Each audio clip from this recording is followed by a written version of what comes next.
How's going guys, welcome to the channel. In this video we are gonna see, what if Naruto got betrayed and fell in love with Raven? Part 2.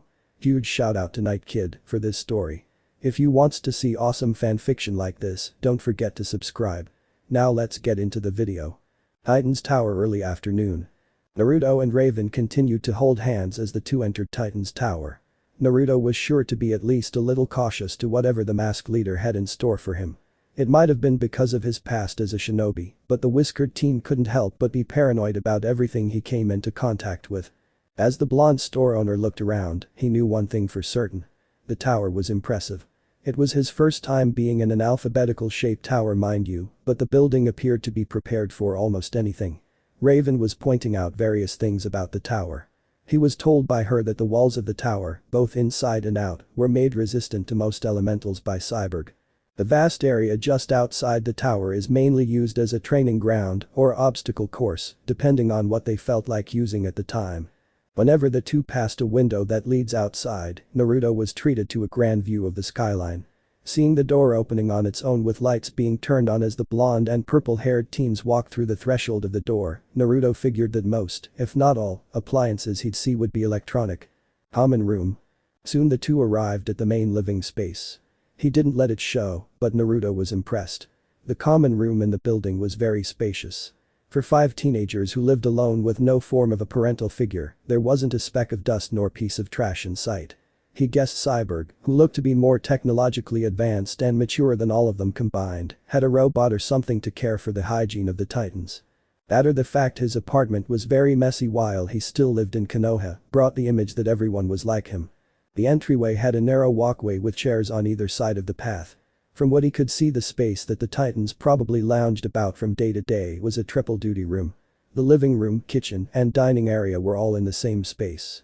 Raven let go of his hand, while missing the slight pout that made its way across the whiskered boy's face, to explain what made Titan's Tower so special. The cloaked girl walked toward the spacious couch and gestured to the area. This area is where we spend most of our day if there isn't any trouble or immediate danger in the city or general area. Beast Boy, Cyborg, and Robin are known to use the main screen to play video games or watch TV. She pressed a button and a flash of color appeared on the windowpane that looked out to the Bay of Jump City. The once very large window was now switched to the biggest TV Naruto had ever seen. It also doubles as an electronic map to target threats to the city if needed, said his favorite customer. Naruto moved to stand beside her. Do you usually spend time with them? The girl nodded but still felt the need to speak, not at first.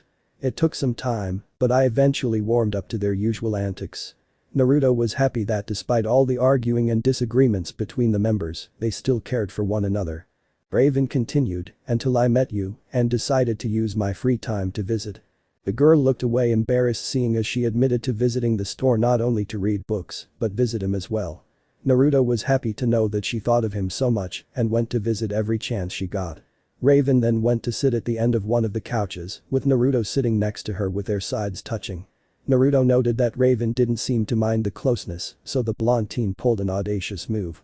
The spiky-haired blonde pulled the female Titan onto his lap and held her snugly against him. Surprised by this new action, Raven sputtered out incoherent words and tried freeing herself from his arms. The courageous blonde only chuckled and said, "It's fine, Raven. The others aren't here and I rather like having you so close to me. Do you hate it?" Knowing the blonde wouldn't release her anytime soon, she relented her efforts with a hard-fought blush lighting up her face and sunk into his embrace. "I don't dislike it." Raven found that she enjoyed his embrace. Slumping comfortably in his lap, the cloak-wearing girl smiled happily at the intimate gesture until the sounds of talking and a door sliding open were heard. The two cuddling on the couch turned their heads to see the rest of her team standing in the doorway. When they happened to see the most antisocial member of them all in the lap of the blonde store owner, the boy's jaws dropped while Starfire smiled. Eyes wide and now hating that she should have known better, the girl sat frozen. It took her a few seconds to realize how bad the situation looked. Raven now began struggling to get out of the handsome blonde's grip in order to not be made the butt of jokes she knew were going to be sent their way. Naruto noticed what she was doing and let her be free of his embrace. The hooded teen straightened herself out, placed her hood on to hide her flushed face, and sat a few paces away from Naruto. The blonde felt a sweat drop make its way down the side of his head. He thought to himself, is your image really that important? Lounging area. Hey guys. How's it going? said the whiskered blonde, scratching his head at Raven's embarrassing moment. Beast Boy, Cyborg, and Robin were the first to come out of their shock daze. Beast Boy and Cyborg made their way to the couch and tried forgetting about what they just witnessed by starting up a game on the giant overview. Raven pulled out a book and started reading to occupy herself and keep what little dignity she had left. Robin strode to one of the computers silently. He quietly typed and was seemingly doing some kind of work. Naruto stood up and met Starfire halfway to greet her, as the rest of the newly arrived team was busy doing other things. The alien girl grinned widely and gave him a bone-crushing hug, literally. Raven could have sworn she heard her friend's bones creaking under the strength of the redhead.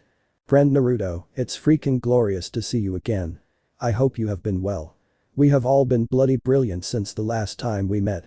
Noting the groans from everyone in the room, minus Robin, who settled with a facepalm, he could only stare at the overly enthusiastic girl. Naruto responded with a throaty laugh that caught the rest of them off guard. "Ahahaha, it's good to see you too, Star-san. I'm glad to know that you've taken notice of my suggestion and read that book I gave you." Nodding her head in appreciation as the boys walked over to join the conversation, Starfire soared to the opposite side of the room and picked up the book the blonde owner recommended her. "Indeed, it has been freaking wonderful. I have learned many new words from this shitty book. You're the friendliest darn fasshole ever." Naruto found it hard to believe the cheerful girl was able to say all of that while still looking so innocent. Hearing another sigh on his right, Naruto turned his head to the brightly dressed teen in amusement. "You gave her a book on swear words and how to use them," the spiky-haired teen said with an annoyed expression on his face. Naruto tilted his head in confusion. "So?" Waving his arms frantically, Beast Boy's voice raised several octaves higher and shouted, "Dude. She hasn't stopped. Ever since she's been reading that book, all she does is swear. I thought you said it helped when you were learning English." "I did. It was very helpful in learning when someone was insulting me. Also, what's a few swear words? They help rid frustration or when you have no other word that can express your emotions in a moment of distress or anger." The male titan's face faltered at the blonde's reasoning. Raven shook her head. That idiot would give them such a stupid reason. Not waiting for the boys to regain their composure, the hooded teen grabbed the blonde's hand while trying to hide the blush on her face and dragged him out of the living room. Seeing the door close behind them, the mysterious teen let out a sigh before turning to Naruto. "So, was it that bad to stay with them?" he said. "I couldn't take the noise any longer. Besides, I brought you here to view my own collection, remember?" The shop owner nodded and smirked lightly. I knew you wanted me to hold you longer."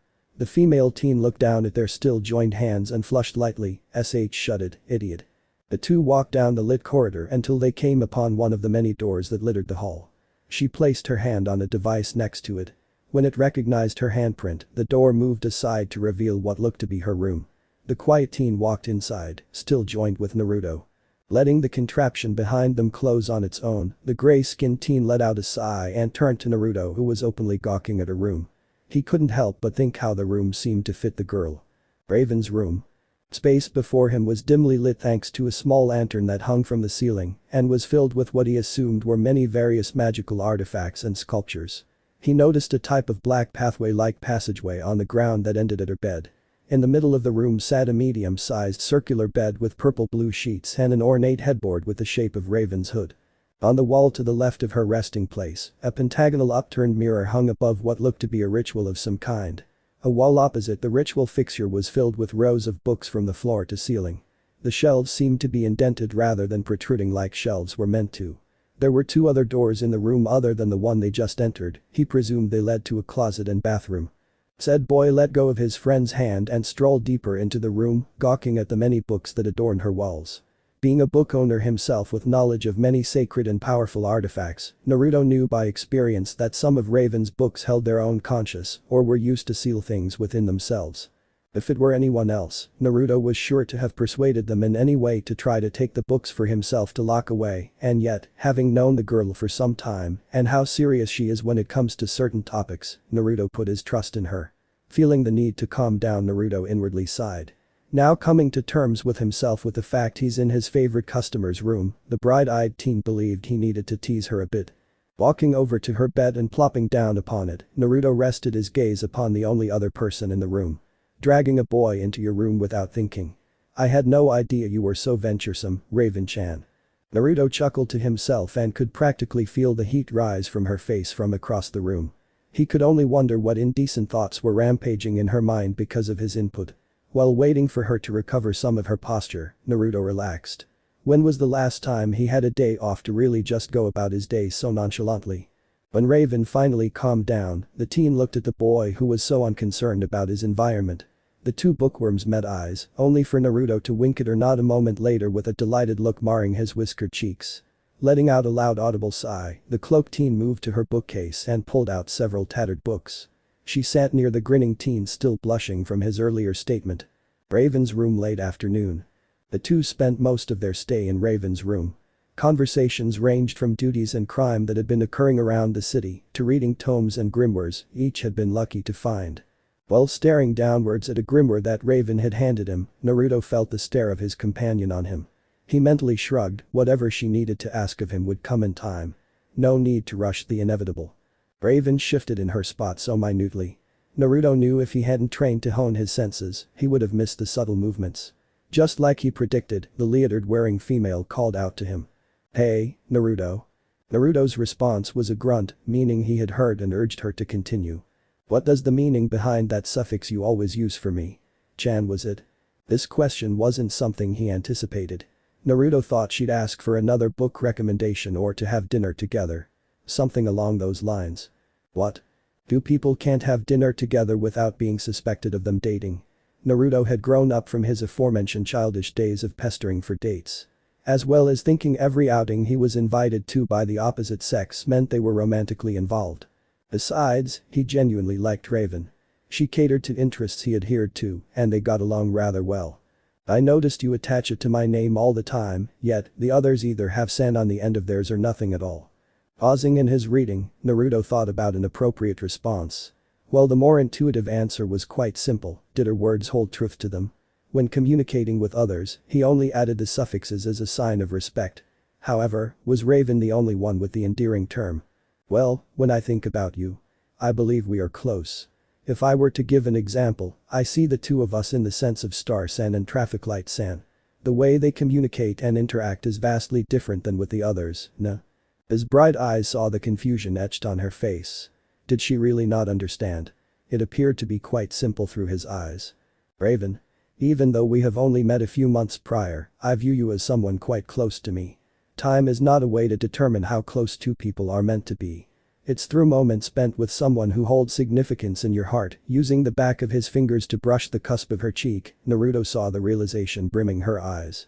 Knowing that she now understood the suffix a little better, Raven inwardly smiled.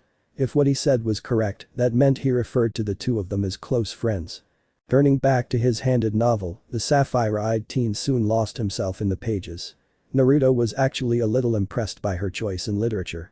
Not that they could compare to his collection, even if a small part of it was hidden from public eye. He was also glad that despite a couple being slightly more powerful than any typical supernatural book should be, there was nothing outrageously dangerous in her possession. Some novels had their own solar conscience, but nothing the Titans couldn't handle should anything happen. Though he did wonder if his friend was aware of this little tidbit. Shaking his head free of his impeccable thoughts, Naruto missed the questioning look Raven threw him. Not that he wanted to steal from her or anything. The whiskered store owner didn't want the girl who'd slowly come to mean something to hate him. Just the thought of it brought a foul taste to his mouth. Raven had taken the time to allow him inside her room, which gave the impression that no one else besides he has ever been granted entrance willingly. The Kikbijinch Kriki looked down in disappointment as a wave of disgust crossed his face for a brief moment. It was while he was dwelling about his own selfish desire of justice and heroism that he didn't notice Raven glance at him. She saw the look and brought her hand up to caress his cheek. By instinct, the sulking boy flinched minutely. That sudden bodily jerk brought him out of his self-loathing, but it also startled him. Sending his bed companion a sheepish smile, Naruto pondered what Raven was thinking. Surprisingly, she reached out to him again, but this time the sunny blonde didn't shy away from her touch. Instead, it calmed him down somewhat. Closing his eyes, he laid his hand upon hers and leaned into the touch. Such a simple and innocent gesture of kindness that Naruto wasn't able to experience during his childhood. When his eyes reopened, Naruto let a genuine smile spread across his face as he gazed at his companion. Surprisingly, Raven didn't blush in embarrassment, nor did she avert her gaze from his sight. Instead, she mirrored him with a small smile. That left him in a predicament. With this brief interaction between the two teens, Naruto came to a conclusion. He was slowly but surely falling for the dark-powered teen. He already knew he was attracted to her. From meeting up at the cafe to spending time together at his store for hours on end. All the teasing and making contact with one another so often. Naruto noticed they were fairly close even when sitting by each other, so he rested his head on her shoulder. Considering that she didn't pull away, Naruto lay there for a moment still contemplating what the next step in their relationship should be. In the first few months that Naruto came to this world, he didn't believe he'd find someone to console in or find any sort of attachment with. The fact of the matter was that if they were to start seeing each other, it would destroy everything he had set to protect himself over the years. It would destroy the normality he'd placed upon himself when he vowed not to be involved in anything more than a platonic relationship. She was considered a hero, and the reality was that the Teen Titans were always in public view. Meaning that should a relationship bloom, it'd be all over Jump City News in little to no time at all. Despite all the pros and cons he could think of in the span of mere moments, a tugging was felt in the back of his mind, with a voice urging him that this girl was worth it all. Then again, lust was never one to stay quiet for long periods of time. That was another thing he learned about the 7 sins within his consciousness.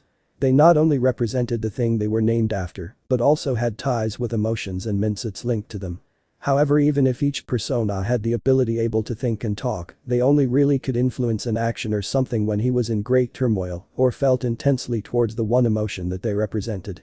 Lust and wrath were by far the easiest to deal with and understand. They were, for the most part, complete opposites. Light and dark, happy and sad, yin and yang. Wrath stood for harmful or unpleasant events that had taken place in his short life. He was the oldest personality that stood out from the rest as far as he could tell.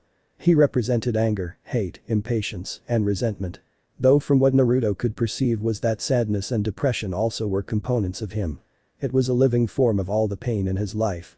Every insult Naruto's heard, all the mental abuse he's lived through, every negative aspect that the blonde experienced had gone into creating him. When thinking back to his previous life, Naruto was not surprised in the least to say why it was first.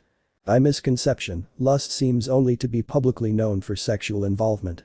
But by definition that isn't true, not by a long shot. In Naruto's case, lust is something he shows a great desire for.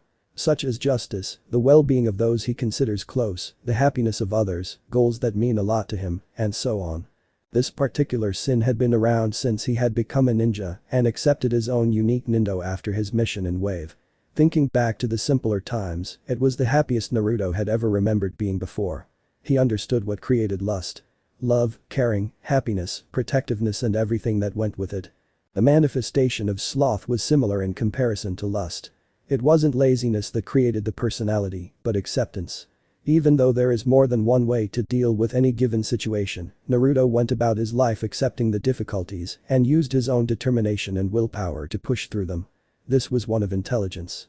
To think about the situation and talk instead of act.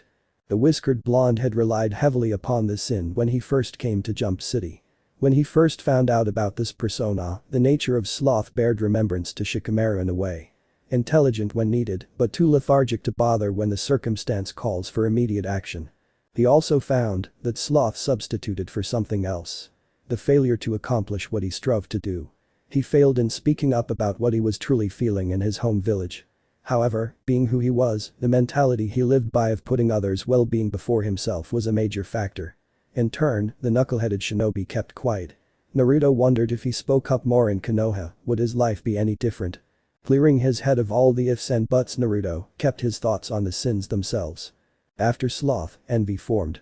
From watching kids being picked up by their parental guardians, watching how others lived and wanting that lifestyle for himself, having loving family and friends that cared about you. Gluttony had been born from trying to inhale his food while he still had it. It explained the times when he was at the raiment stand where he'd stuff inhumane amounts down his gullet.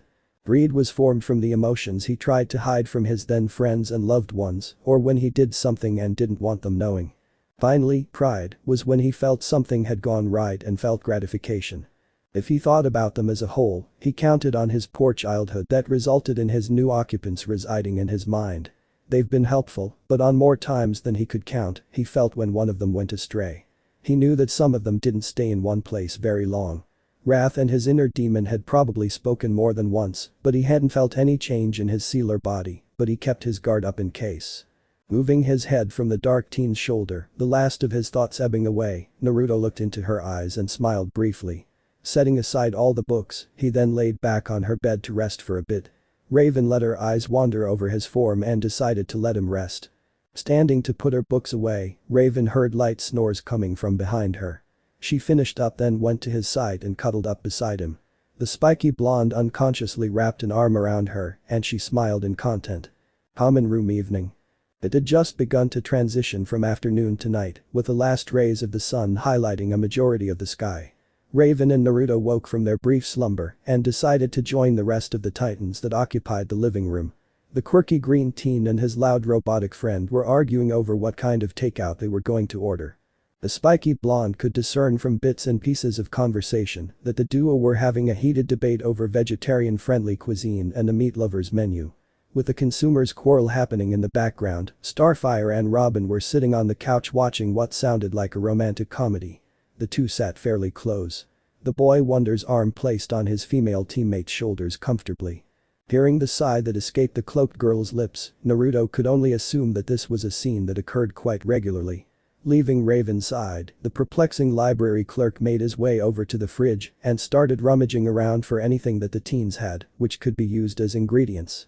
Raven, having noticed the blonde throwing away spoiled food while sorting the items that were in the fridge, sat down at the table used for their meals and watched in curiosity.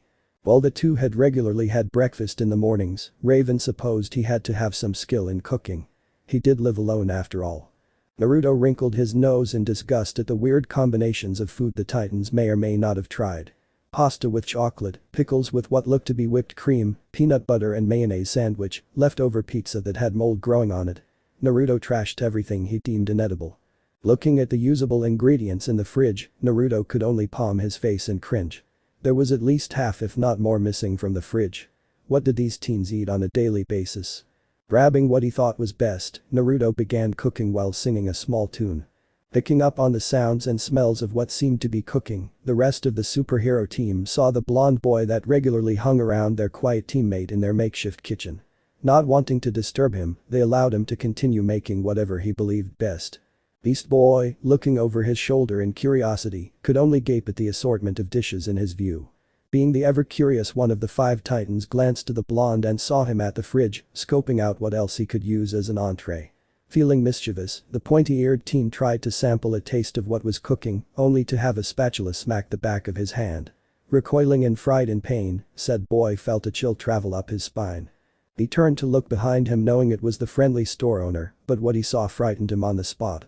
With a very sweet smile and gleaming eyes, Naruto spoke with an eerily calm, "Beast Boy, you weren't trying to try anything before anyone else, right?" A slight pressure was thrust upon his already shaking form.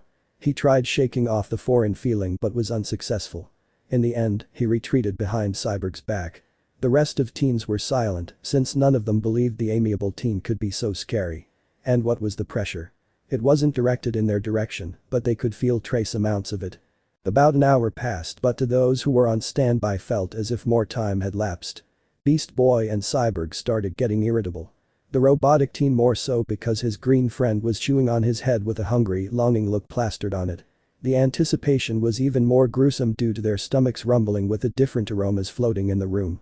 However, they didn't dare intrude on the space the blonde occupied, they didn't want to experience what the youngest of the teens had. Before long, the sun had just started to set and the orange rays from the sun had begun to peer into the tower. Finishing up on what Naruto thought would be enough to satisfy the probably famished teens, Naruto called Raven over to help him set the table. The gray-skinned girl complied yet wondered, "Why did you ask me to help you? Not that I mind."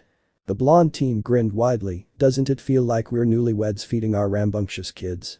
His hooded friend stuttered out incoherent words before settling on getting the food to the table. Jump City and Titan's Tower were bathed in a golden-orange glow as the sun was halfway shown on the horizon. The Titans all gathered around the table ready to dig into Naruto's home-prepared dinner. Naruto and Raven were sitting across from each other, as were Robin and Starfire, Cyborg, and Beast Boy sat at the ends of the table. Across the table were dishes that Naruto knew how to make and had dabbled with over the years he had spent in the new world. There was miso soup, cut up pieces of various meats, fillet of fish, a tofu dish mixed with vegetables, dried noodle dishes, and a salad topped with its own unique dressing. After taking the first bite, Cyborg couldn't help the groan in pleasure that escaped his mouth. Even Robin couldn't fault the boy. He may have his suspicious nature, but he was an outstanding cook. Trying the many different foods that he could get his mechanical hands on, even the tofu since it looked tantalizing, Cyborg had no qualms against vegetables as long as Naruto cooked them. "This is food is great, man. Where'd you learn to cook like this?" Nodding, grunting, and chewing in appreciation, all the Titans' eyes focused on Naruto. Seeing their eyes fixated on him, Naruto gave a small smile as he swallowed his food. "I'm an orphan. I needed to learn to take care of myself at a young age. Cooking was just one of the things I had to learn. I didn't have the best ingredients to work with at an early age, so I had to make do with what I had." Most of the teenagers accepted his response, but Robin pressed on, "Didn't you live in an orphanage or a home or anything?" Wincing slightly at the proclamation, something that only Robin and Raven noticed, Naruto continued, "It's complicated. Let's just say I've been on for a long time and leave it at that." He finished with an uneasy smile, something that Raven planned on asking about when they were alone. Hearing a word she didn't recognize, all the while staring at him with a confused expression, Starfire leaned forward in an attempt to get his attention. "Excuse my lack of understanding, friend Naruto, but what the hell is an orphan?" Sparing the blonde from talking about an already sore subject, Robin intervened, "An orphan is what humans call a child when they don't have any parents, Star." Gasping at the new information, Starfire became very emotional and tears formed in her eyes, surprising the former ninja at the quick change in attitude. He had just enough time to set aside his tableware and plate before an orange blob pulled him into another bone-crushing hug. "But that is fucking terrible. To not have any family is utterly shitty." After a moment of allowing the bipolar alien girl to hug and cry on him, Naruto finally had enough and struggled in removing said girl off his person. "Not that I mind you hugging me, but are you bipolar or something?" Finishing the rest of her meal, Raven spoke up for her overly emotional friend. "She's a Tamaranian. Her people are almost completely ruled by their emotions." Seeing the lost look on her close friend's face, Raven decided to elaborate. "Her powers are unique to her and her race of humans that reside on her planet. From an accident that the two of us had shared, the mysterious Titan thought back to the time when she and Starfire switched bodies. We were able to understand each other a bit more. Her strength comes from confidence in herself, the energy she is able to harness comes from fury, the flight is on par with joy and so on. But her emotions are also a weakness of sorts. If Starfire isn't happy or in a way sad, her powers are greatly diminished." Naruto understood and acknowledged the redheaded teen for needing to be in tune with her emotions. She really wore her heart on her sleeve. After dinner, with the remains of the extravagant dinner, to the Titans anyway, finished, Naruto remained in the makeshift kitchen to clean the dishes. It didn't take as long as preparing the food. He then joined everyone and made his way to the couch and relaxed, enjoying the feeling of being with people he knew. The rest of the night was spent with talking and getting to know one another, sharing stories of fun and adventures they've witnessed. Beast Boy asked Naruto about video games he's played whilst telling jokes that actually made him chuckle, but made the others groan. Robin had tried making conversation, but it only led to him asking personal questions that had to do with his past and what he was involved in before coming to Jump City. Raven sent a glare his way from the other side of her guest, but he didn't budge in his accusations. Nighttime had rolled around without any of them realizing. It had gotten pretty late, and Naruto was ready to leave when he noticed pictures of the team with a girl he hadn't recognized before. There was a blonde girl about Beast Boy's height with large blue eyes and straight blonde hair that ended around her waistline. She seemed very familiar with the green boy as she was seen by his side in most of the shots. Walking over to the picture, he eyed it for a second before turning a quizzical eye to the transforming teen. "I was wondering, who is this girl? She is in many of the photos and she appears to be close to the team, but she isn't anywhere in sight." Returning to the photo and seeing the happiness in their eyes, Naruto hadn't noticed the heroes around him quiet and tense slightly. They all adopted sorrowful looks except Beast Boy. He adopted a more forlorn expression. In a rare but serious tone, he found his voice. "That's Terra, she was a good friend. There was an accident and was turned into stone." Taking in this information as best he could, Naruto almost asked what happened to the poor girl. He saw Cyborg walk over to one of the many computers that were in the living room. He pressed buttons for a short time until a picture of a statue appeared on the screen. More buttons were pressed until a live video of the girl was brought up in what looked to be a training session. He could see her flying on a large boulder while projectiles were being launched at her. The girl didn't look any older than 14 and was probably training to be a hero. Cyborg turned his attention from the monitor and looked at their guest for the night. Terra had a problem. She had the ability to earth with her mind, yet her powers weren't fully hers. They would bend to her will, but if she went out of focus the earth around her would rampage out of control. It was also finely in tune with her emotional state. Like Starfire, if she felt too intensely, her powers could hurt a lot of people. Because of that, she had a hard life, and people chased her away from towns in fear she would cause earthquakes. We did our best to help her, but in the end, failed. Terra made a deal with the wrong person and ended up killing him. Something went wrong and a volcano was going to erupt. She knew her powers could stop the potential disaster and made her decision to stay behind, turning to stone in the process. She saved all our lives. Naruto heard the shapeshifter quietly say, Terra was a true hero, I'll never forget her. Naruto could only stare at the girl in the video with an uncharacteristically blank expression on his face. His hands were subtly shaking and his whole body stiff. The Titans almost missed his next few words. Hated for something that wasn't even her fault. Naruto's mind was going meters a minute. Pain, hurt, sadness.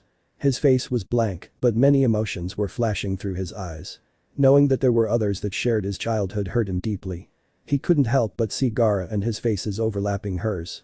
Of all the things he was prepared and expecting to hear, this was not one of them. A troubled young girl that had issues but died would have been sad but not a big deal. A girl that had lived a similar life he had in the elemental nations was now trapped in a prison of her own choosing.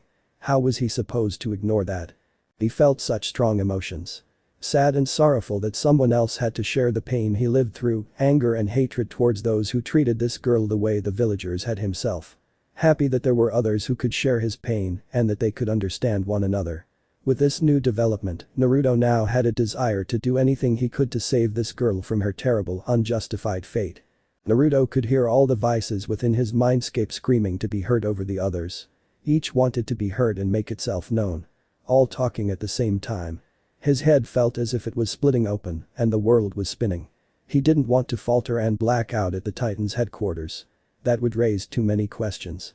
Grabbing the sides of his head and clenching his teeth, he felt a weird connection surge through him. His eye color changed from his usual cerulean blue to a lighter sky blue. That was when he heard a muffled screaming in his head. It sounded as if it was coming from a girl, it sounded painful and hurt. Naruto couldn't determine why. He could vaguely make out the Titans look on at him worryingly. It wasn't fair. All Naruto wanted was a normal life. This was why he left that damned village. Why did this have to happen now? He felt his chakra start leaking through him in trace amounts. Naruto tried his best to control the flow of his chakra. He didn't need to give Robin another reason to be suspicious of him. And just as the pain came, it vanished. The blackness surrounding his eyes, the feeling of blacking out, the voices in his head stopped. He could once again think clearly. Taking a deep breath, Naruto focused on his surroundings once more, suppressing his chakra to the bare minimum. The blonde Jinchuriki turned his tired eyes to the concerned faces of the Titans and forced a smile on his face. I think it's time I should go. Sending a short glance to Raven for a moment and seeing the navy-haired girl nod, she stepped over to the blonde and rested a hand on his shoulder before having a raven made of onyx energy cover their form, disappearing into the blackness. Crossroads ground level. The two teens phased into existence within the bottom level of the bookstore. Rays of the moon lit up the ground floor, giving it an eerie glow. The lack of light had given the store an ominous feel to it as she watched Naruto stumble for a moment before regaining his balance and leaning on one of the shelves. After taking a few more breaths, the blonde gave a weak smile in her direction and gave a short chuckle. I had a great time today being with you and spending time with your friends, Raven-chan. We should do it again sometime. Seeing the blonde in this state worried the quiet girl. She had never seen him in such a fragile state. Are you okay? She didn't know what to think. I'll be fine, I'm just a bit tired. After a moment of hesitation, Raven nodded her head and left without another word.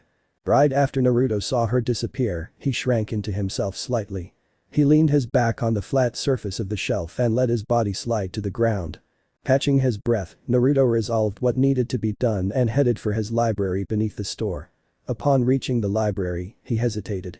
Am I really going to go through with my decision? It took him a moment to think about what he was about to do and the outcome of his choice. One of the first things he had learned when collecting the numerous books both safe and dangerous was that he wasn't able to use some of the tomes. The magic used were ancient, and no one alive had a definite reach of where the source of their origin was. Bij chakra was a fair substitute for whatever the ritual called for, though it was in vain. He found that the chakra that came from his bij was many times purer than his own reserves. But that information, he could deduce that by using their power in place of yokai, or regular magical energy, he could replicate some forms of the spells or techniques held within the books and grimoires. With this new spectacle he's uncovered, he'd need to train indefinitely to harness his inner demon's power. Though with everything considered, Naruto was unsure if he should attempt to dabble in the magical arts. He already had a fair amount of strength on his own, along with senjutsu and dare say the kickbi to fall back on, should the situation turn for the worse. The only worry was if he went through with everything he had thought of, it would mean he'd have to explain more than just a few things to the Titans that he really didn't want to get into. Letting his mind stray back to the live video training session he had witnessed of the girl and the screaming that occurred in his head, Naruto steeled his nerves and smeared a little blood into the vaulted seal embedded with chakra. Seeing a yellow glow due to his blood, and by default chakra being accepted into the seal, a sealing matrix appeared and came to life. A noise like a lock coming undone rang through the halls. Without any further hesitation, Naruto opened the door. Crossroads week and a half later. Naruto spent most if not all of his time in his underground home. Using the Kage Bunshin to his advantage, he used his time to go through grimoires and tomes of a different variety. He had connected Terra's geokinetic ability with earth elementals, who had used the bare essentials of the same concept. The Blondinch Kriki recalled seeing several references to them in a couple of his books when he had first acquired a few of them before storing them away. His aim was to find a cure to the girl's self-imposed prison. It took him just about 2 weeks if his sense of time was correct, but he had a concrete solution. His answer was found in an ancient Roman tome by Alexander Pope. The sprites of the fiery termagants in flame. Mount up and take a salamander's name. Soft yielding minds to water glide away. And sip, with nymphs, their elemental tea. The graver's prude sinks downward to a gnome. In search of mischief still on earth to roam. The light coquettes and sylphs aloft repair. And sport and flutter in the fields of air. From what he read, elementals were a race of naturally powerful men and women that were so in tune with nature that they had been born with the power to bend one of the 4 elements to their will. They once gave freely back to nature in thanks of the power obtained. Unfortunately, due to generations passing by, rituals had long been forgotten and the descendants lost their appreciation of nature. Angered and contempt, nature punished her descendants by disgracing their once honorable selves. She turned them into monsters of the wildlife, reproached and shunned by society. What had happened to Terra wasn't uncommon to happen to an earth elemental. It was a last resort defense mechanism they had created that would activate when his or her life was in immediate danger. In the past, when elementals were more widely accepted, Terra's imprisonment wouldn't be an issue because it was known how to release the victim. Another interesting fact was the prisoner that was trapped within their power was completely self-aware. Thanks to his training with Jiraiya before he left, Naruto was attuned to nature in a similar way to those of old. It wasn't exactly the same, especially the boost in strength and awareness, but for him, it was enough to connect with Terra on a subconscious level. Ever since the brief connection with the girl, Naruto hadn't been able to forget her scream and the pain she brought upon herself. He kept having short flashbacks of his own childhood and couldn't help but compare them. When Naruto was absolutely sure he had accomplished everything he needed, the blonde left the room with a bag in hand, resealed the room and started preparing for the ritual. He found a spare knapsack and a stash of unused scrolls, a paintbrush, ink, paper, and other things he thought of. Using a seal he thought he'd never have to use in this world, Naruto felt for his own personal Harassian sealing matrix he placed near Titan's tower. Sensing the chakra beacon, he flashed just meters by the tower. Titan's tower before dawn. Appearing in a flash of yellow, Naruto fell to a knee as soon as the tower came into sight. A dizzying feeling overtook his already weak composition. He mentally berated himself for not practicing with his variation of the Harassian more often.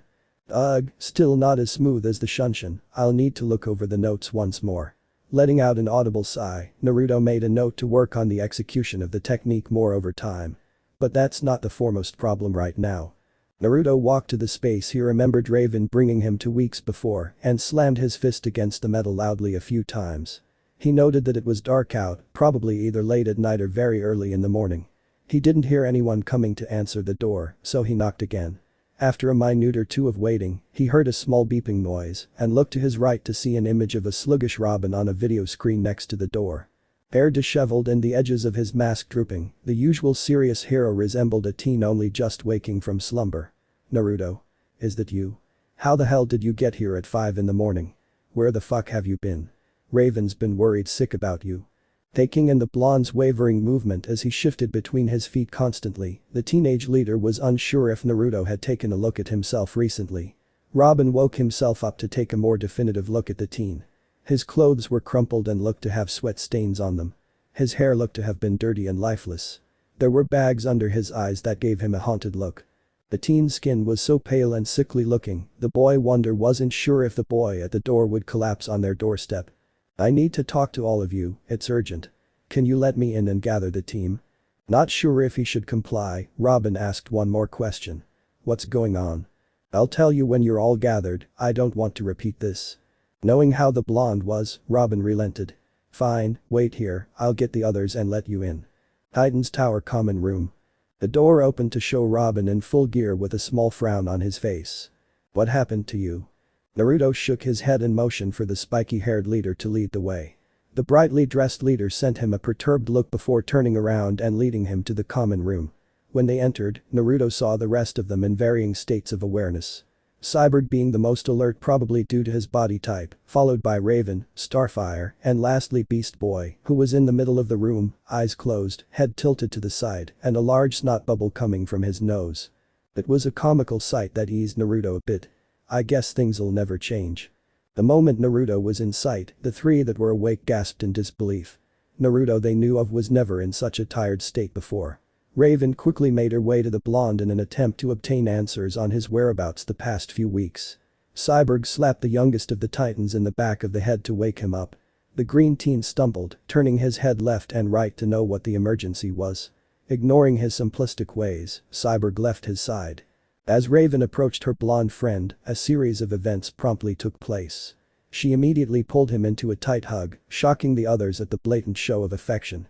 Let go of him and began yelling at him. If the rest of the Titans weren't fully awake, they were most likely now. "Where the hell have you been, you idiot?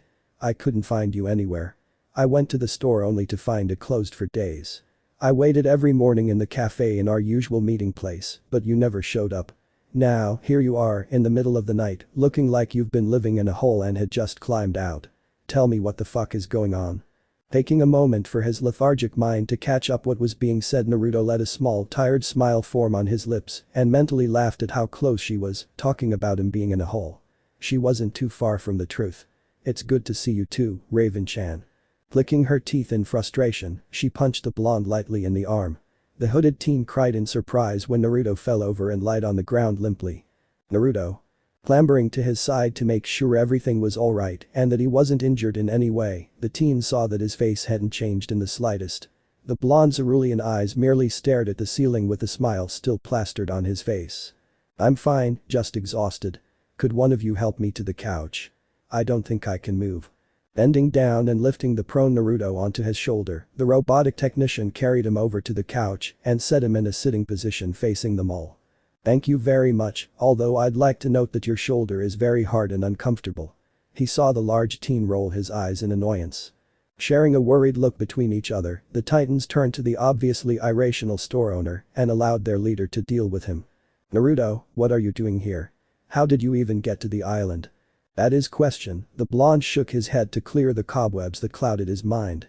He was exhausted but pushed himself to relay the information he worked tirelessly to obtain. Naruto assumed a serious disposition that certainly surprised the 5 teens watching because of how he had been acting moments before.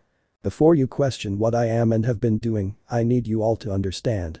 There are some things I cannot explain right away and there are good reasons why. But most of all, I need you to trust me." Each of the Titans looked to another.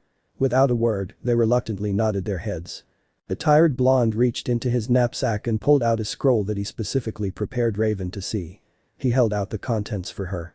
Taking the paper from his stretched out hand, she skimmed over what was scribbled down and inhaled sharply. Her eyes narrowed to the blonde boy. "Where did you find this?" "I already mentioned this to you. There are subjects to which I cannot divulge information to you yet. Just know that what's written on that paper is the reason for my disappearance for a few weeks." Naruto firmly brushed off her accusing gaze. Not wanting to be left out of the loop, Robin answered the question the rest of the Titans were wanting to ask. "What's on the paper?" Not feeling the need to explain herself, Raven wrapped the group in her aura.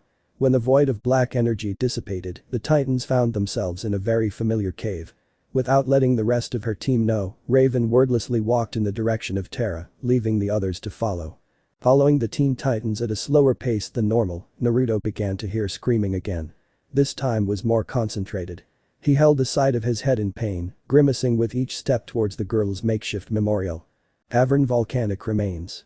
When he finally caught up to the others at Terra's statue, Raven sat on the cold stone with her legs crossed and began to mutter under her breath too quietly for the rest of them to hear. Naruto already had an idea of what was to be expected, so he kept himself quiet, waiting for the response. Robin was about to ask the taller teen what was going on, but he was silenced when the blonde held a finger to his lips. Reluctantly nodding his head, the boy wonder resumed watching whatever the gray-skinned teen was attempting. Her powers suddenly flared to life. The piece of parchment the blonde teen had handed her was on the ground before her. The scribbles that were inscribed on it began glowing an earthy green. A rumbling sound was heard echoing through the cave.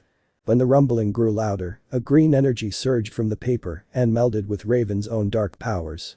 Both energies spread throughout the cave until it came in touch with the statue. The energy engulfed the stone girl until it covered her in the green and tailed dark substance. Raven was heard chanting louder and faster in a language none other than Naruto could understand. The two energies were spiraling in a swirl of power with the statue as the center point. Naruto crossed both arms and clenched his teeth.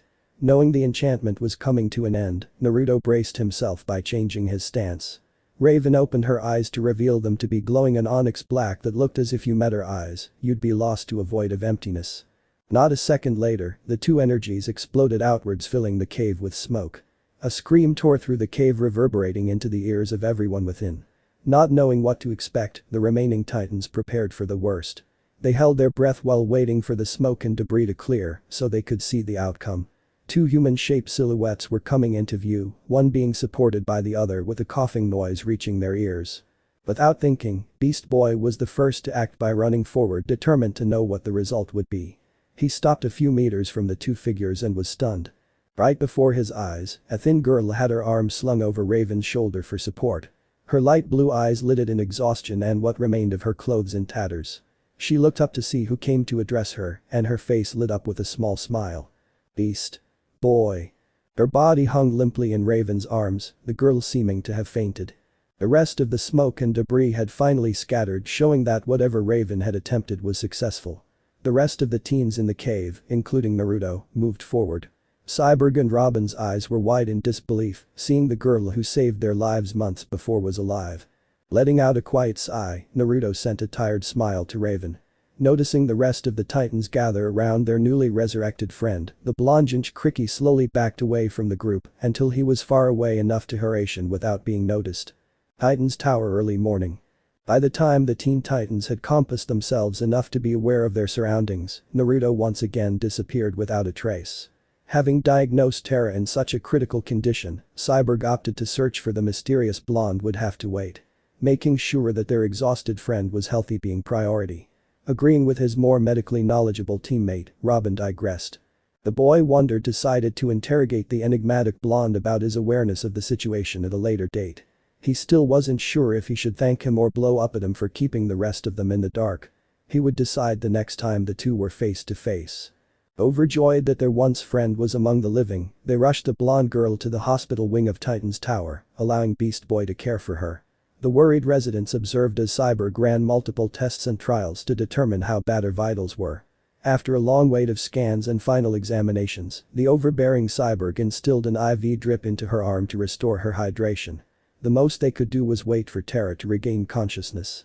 Robin turned his attention to Raven with a question in mind. "What was on that paper you used to free Terra?"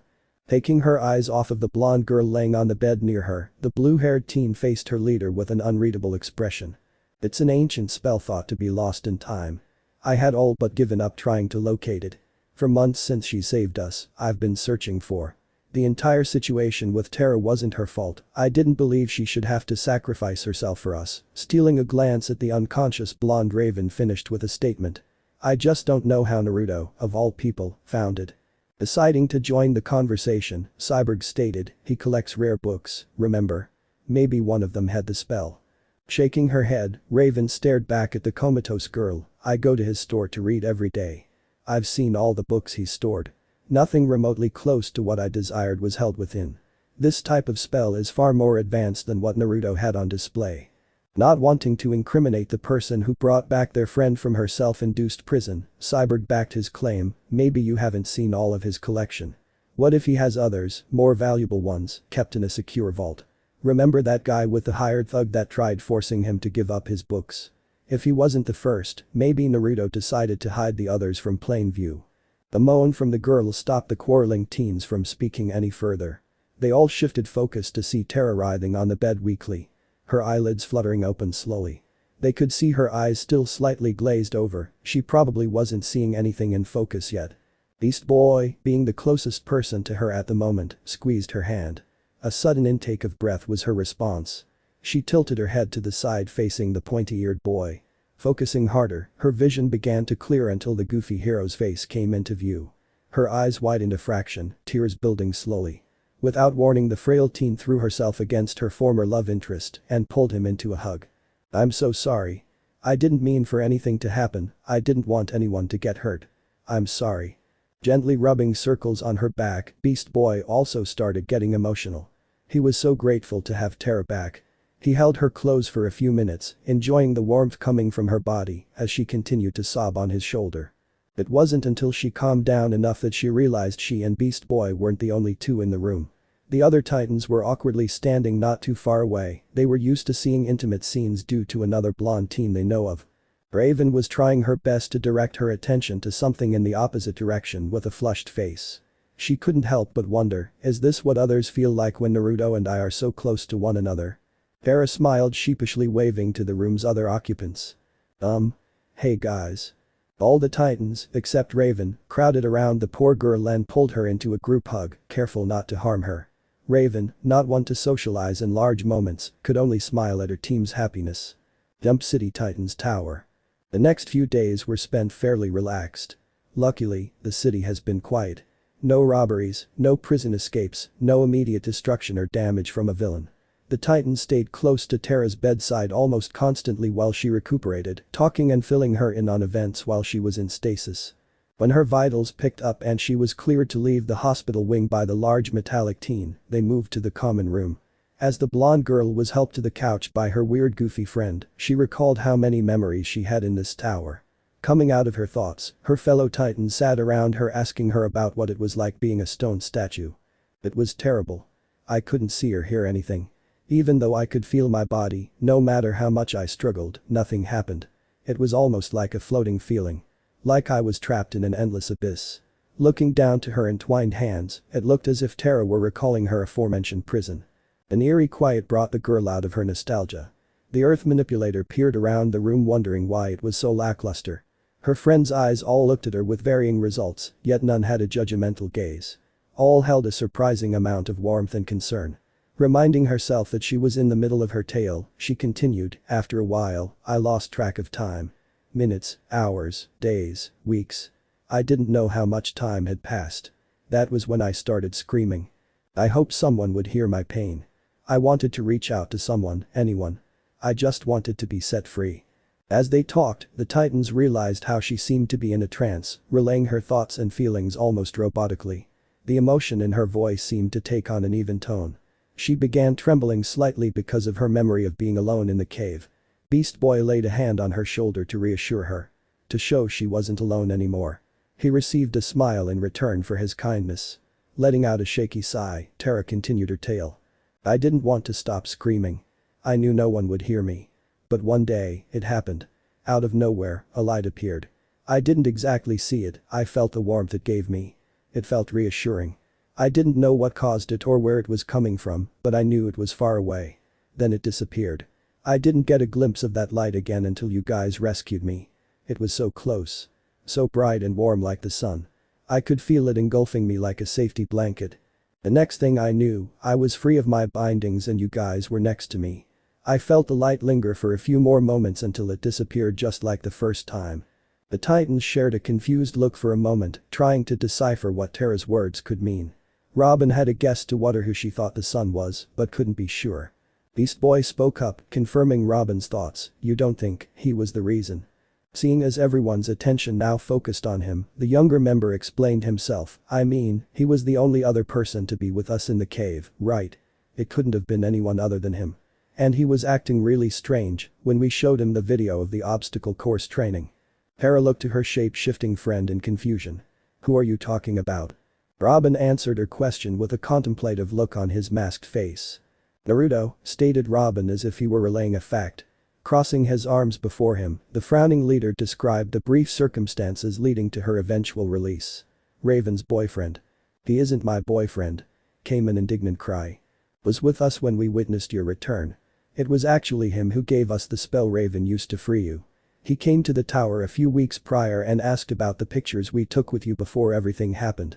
Cyborg showed him a video of your first training session with us before he switched it to a video link we set up in the cave, just in case. He acted very strangely when he caught a glimpse of your statue. Naruto then had a small episode before leaving and disappeared for close to 2 weeks. Allowing what he said to sink in, Robin noticed that Terra zoned out again. Clearing his throat, the bright-eyed girl seemed to return to the conversation. Out of nowhere, Naruto showed up in the middle of the night, looking as if he hadn't slept in days, told us not to ask any questions, and gave Raven a sheet of paper with a spell on it. We have transported straight to your cave thanks to Raven. He was with us, but just as we were about to leave with you, we noticed he disappeared without a trace. Shrugging her shoulders, Terra smiled to herself for a moment. I guess I owe him my thanks. Raven thought for a moment before looking up at the blonde honorary titan, startling Terra slightly at the intense look being directed at her. What? What did the light feel like again? You said it was almost like the sun. What else was there? Closing her eyes in thought, Terra focused trying to recall the feeling. Reopening her eyes she frowned. I don't know how to explain it. Like I said, it was comforting, but that was when it was directed at me. It felt reassuring.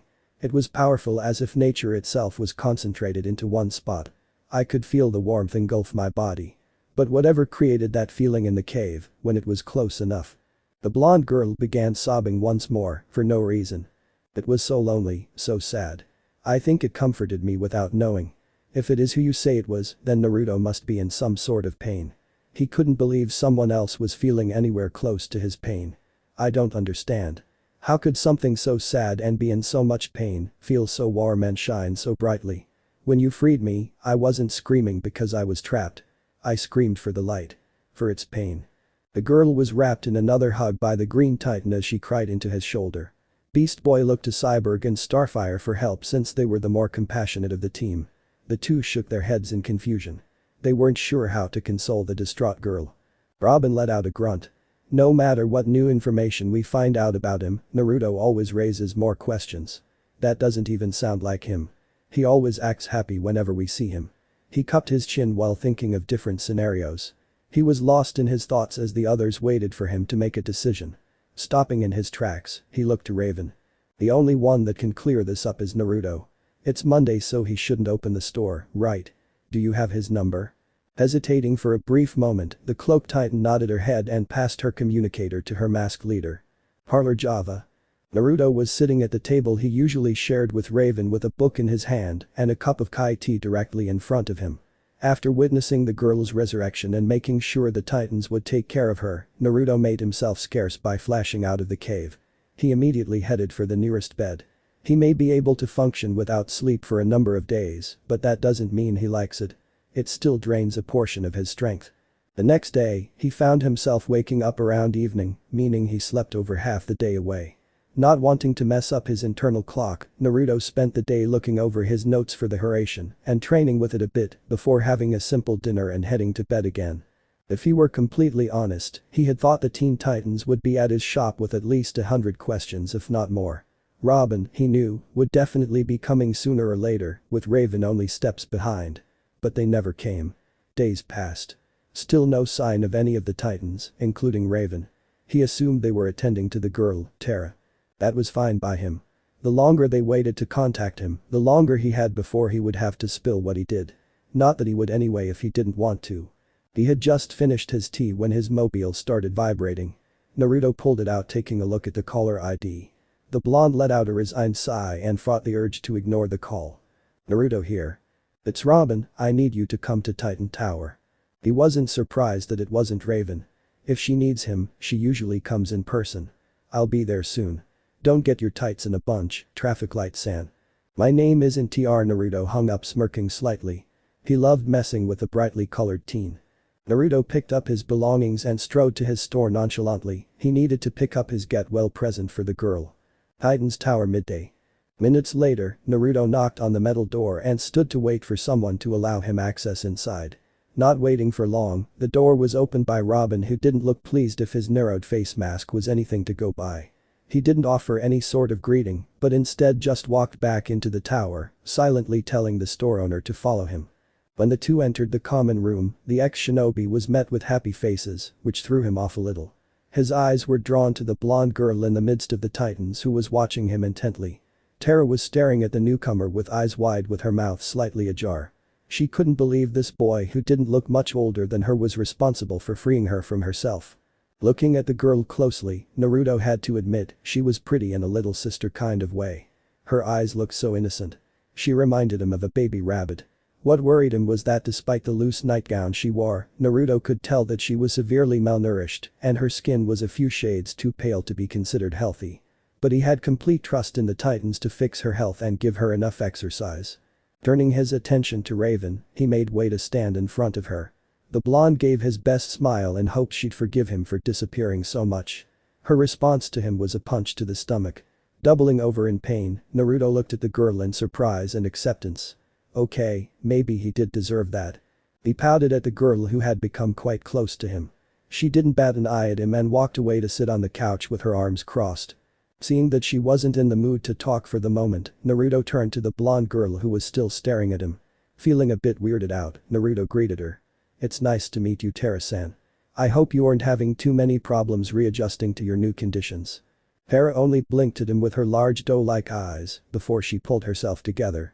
"Ah. Why yeah, I'm doing great. So, you're the Naruto that everyone's been talking about." Naruto spoke in a lazy tone that was familiar to him. "Whatever you heard was a malicious lie spread by a group of rabbits that were pissed I had won all their carrots in a poker game." The weird response was not something any of the Titans were expecting, not even Terra. And the way he said it so fluidly without twitching made the group before him question his sanity. None of them were sure if he was being serious or not until the silence was broken by Cyborg and Beast Boy laughing at the stupidity of the response. "Hahaha dude, that was hilarious." Grinning at the young hero and sending him a thumbs up, Naruto smiled at the blonde girl, who returned to staring blatantly again. Prior to asking why she continued staring, she shouted, "What happened to you? What are you?" The room went silent at her declaration. All laughter ceased and eyes were on both blondes. Losing the grin, Naruto found the ground more fascinating at the moment, shadowing his eyes with his bangs from the people in the room. "I'm not sure what you mean," trailed off the book owner in a flat tone of voice. Terra shivered. She hadn't thought he could switch personalities at the drop of a hat. "You're the one I felt at that time. You were the light that freed me when I was trapped. I can still feel you, you know. Why are you so sad?" It was several minutes of silence that greeted her. No one dared to move. When Naruto met the gaze of his fellow blonde, all he did was stare at the girl with a blank expression. The pressure in the room slowly grew tense and heavier by the second. It left everyone with the blonde boy short of breath. Other than Raven and Terra, the others were having difficulty standing. You'll find out eventually that some secrets are better left untouched. As for what I am, that's easy. As if a switch had been flipped, everything was returned to normal. The blonde teen had a small smile on his face. "I'm just a simple store owner who happens to collect rare books in his spare time. Nothing more, nothing less. You do well to remember that, Terra-san." Taking a look at each of the Titans, his eyes resting on Robin, "All of you should." "Ah, I had almost forgotten why I needed to see you, Terra-san." Naruto reached over his shoulder into a bag that just came into view and pulled out a thick brown book with black lettering and green stitching. "Here. I had found this for you as a get-well gift. I hope you like it." Taking the offered book from her fellow blonde, Terra was still confused by how easily he could switch through emotions. Looking at the book in her hands, knowing her friends were all poring over the book to gaze upon it, Tara ran her fingers over the soft earthy brown leather it was bound in. It was a decently sized book, about 13 centimeters thick and 80 centimeters long. The author's name was Tertium. Weird, I feel drawn to this book, thought Tara. There was no title on the cover of the book. When she opened it, everyone could see the fancy writing and high-quality paper. The book must have been very valuable. But it was what written on the first page that left them all speechless. In the large bold print of the first page were the words Avarunkus of Earth, with an odd symbol beneath it.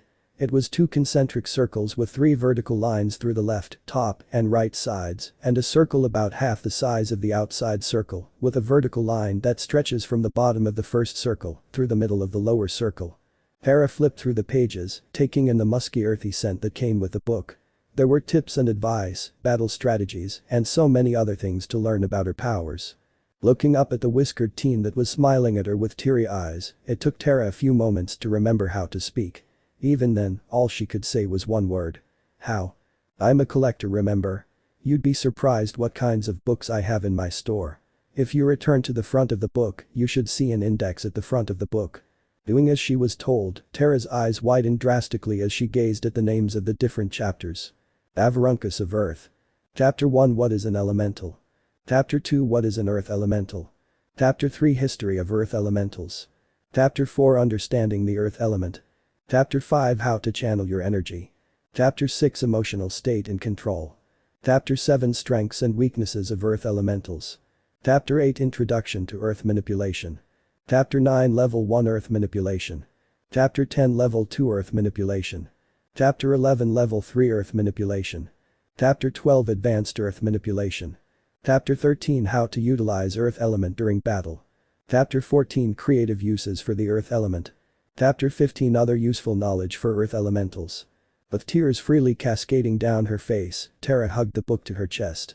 She finally had a way to find out more about herself. Naruto walked over, placing a hand on her shoulder, giving it a gentle squeeze. I wish I had given it to you sooner. Thank you. After all the emotional givings, Starfire and Beast Boy escorted Tara back to the room she had been using in the sickbay. The girl still hugging the book to her chest. When the trio had left the room, the atmosphere in the common room shifted drastically. Motioning for Naruto to take a seat on the couch, Robin stood in front of him with Cyborg and Raven flanking his sides. Naruto took note of the fact that they both looked uncomfortable, even though they tried their best to hide it. Locking eyes with their leader who stood across from him, the whiskered teen nodded his head for him to begin, already knowing what Robin wanted from him. Where did you get that information? The spell to help Tara, the book, all of it. Raven's been searching for these things for months, yet she's had no luck and couldn't find anything. You tried it and found it within 2 weeks. Spill. I want answers. Giving the three a charming smile that showed off his larger than average canines, Naruto leaned back in his seat nonchalantly. Maybe she wasn't looking in the right places. Growling in anger, Robin narrowed his eyes at the blonde teen. This isn't a game. Then stop acting like it is and think. You're a smart boy, Robin-san, use your brain and think. Just like last time, the three in front of the blonde teen were astonished at the instant change in moods. Not giving any of the three a chance to speak up, Naruto pressed on. I'm sure you know, knowledge is power, and books are nothing more than knowledge written down on paper, for all to see. But what if, in some cases, a book can literally hold power? Imagine being able to reshape the very world around you with nothing more than a few words, written in a book. I've spent the last few years of my life collecting the very books Raven-chan has been searching for and hiding them from the world. Then why did you give the spell to Raven? It's not exactly a secret what happened in that cave with Tara. You could have found it without too much trouble. So, why come to us? Naruto chuckled at his response. Do you know what makes me the best person to have all these rare artifacts? All that power. Power corrupts. It's a fact of life. So why would I keep so many powerful books to myself under wraps? Why am I the perfect candidate to hold onto them? To have almost unlimited power, yet not be corrupted by any of it? Betting a confused face by the males of the group, Robin's thoughts were interrupted by the only magic user among them. You can't use magic, said the cloaked female. Smiling at his close friend, Naruto nodded at the correct answer. Exactly. Got it in one, Raven-chan.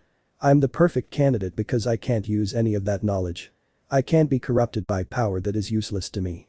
Then why? Why risk giving us that spell or tear the book? There's nothing in it for you, but you risked a lot by giving it to us.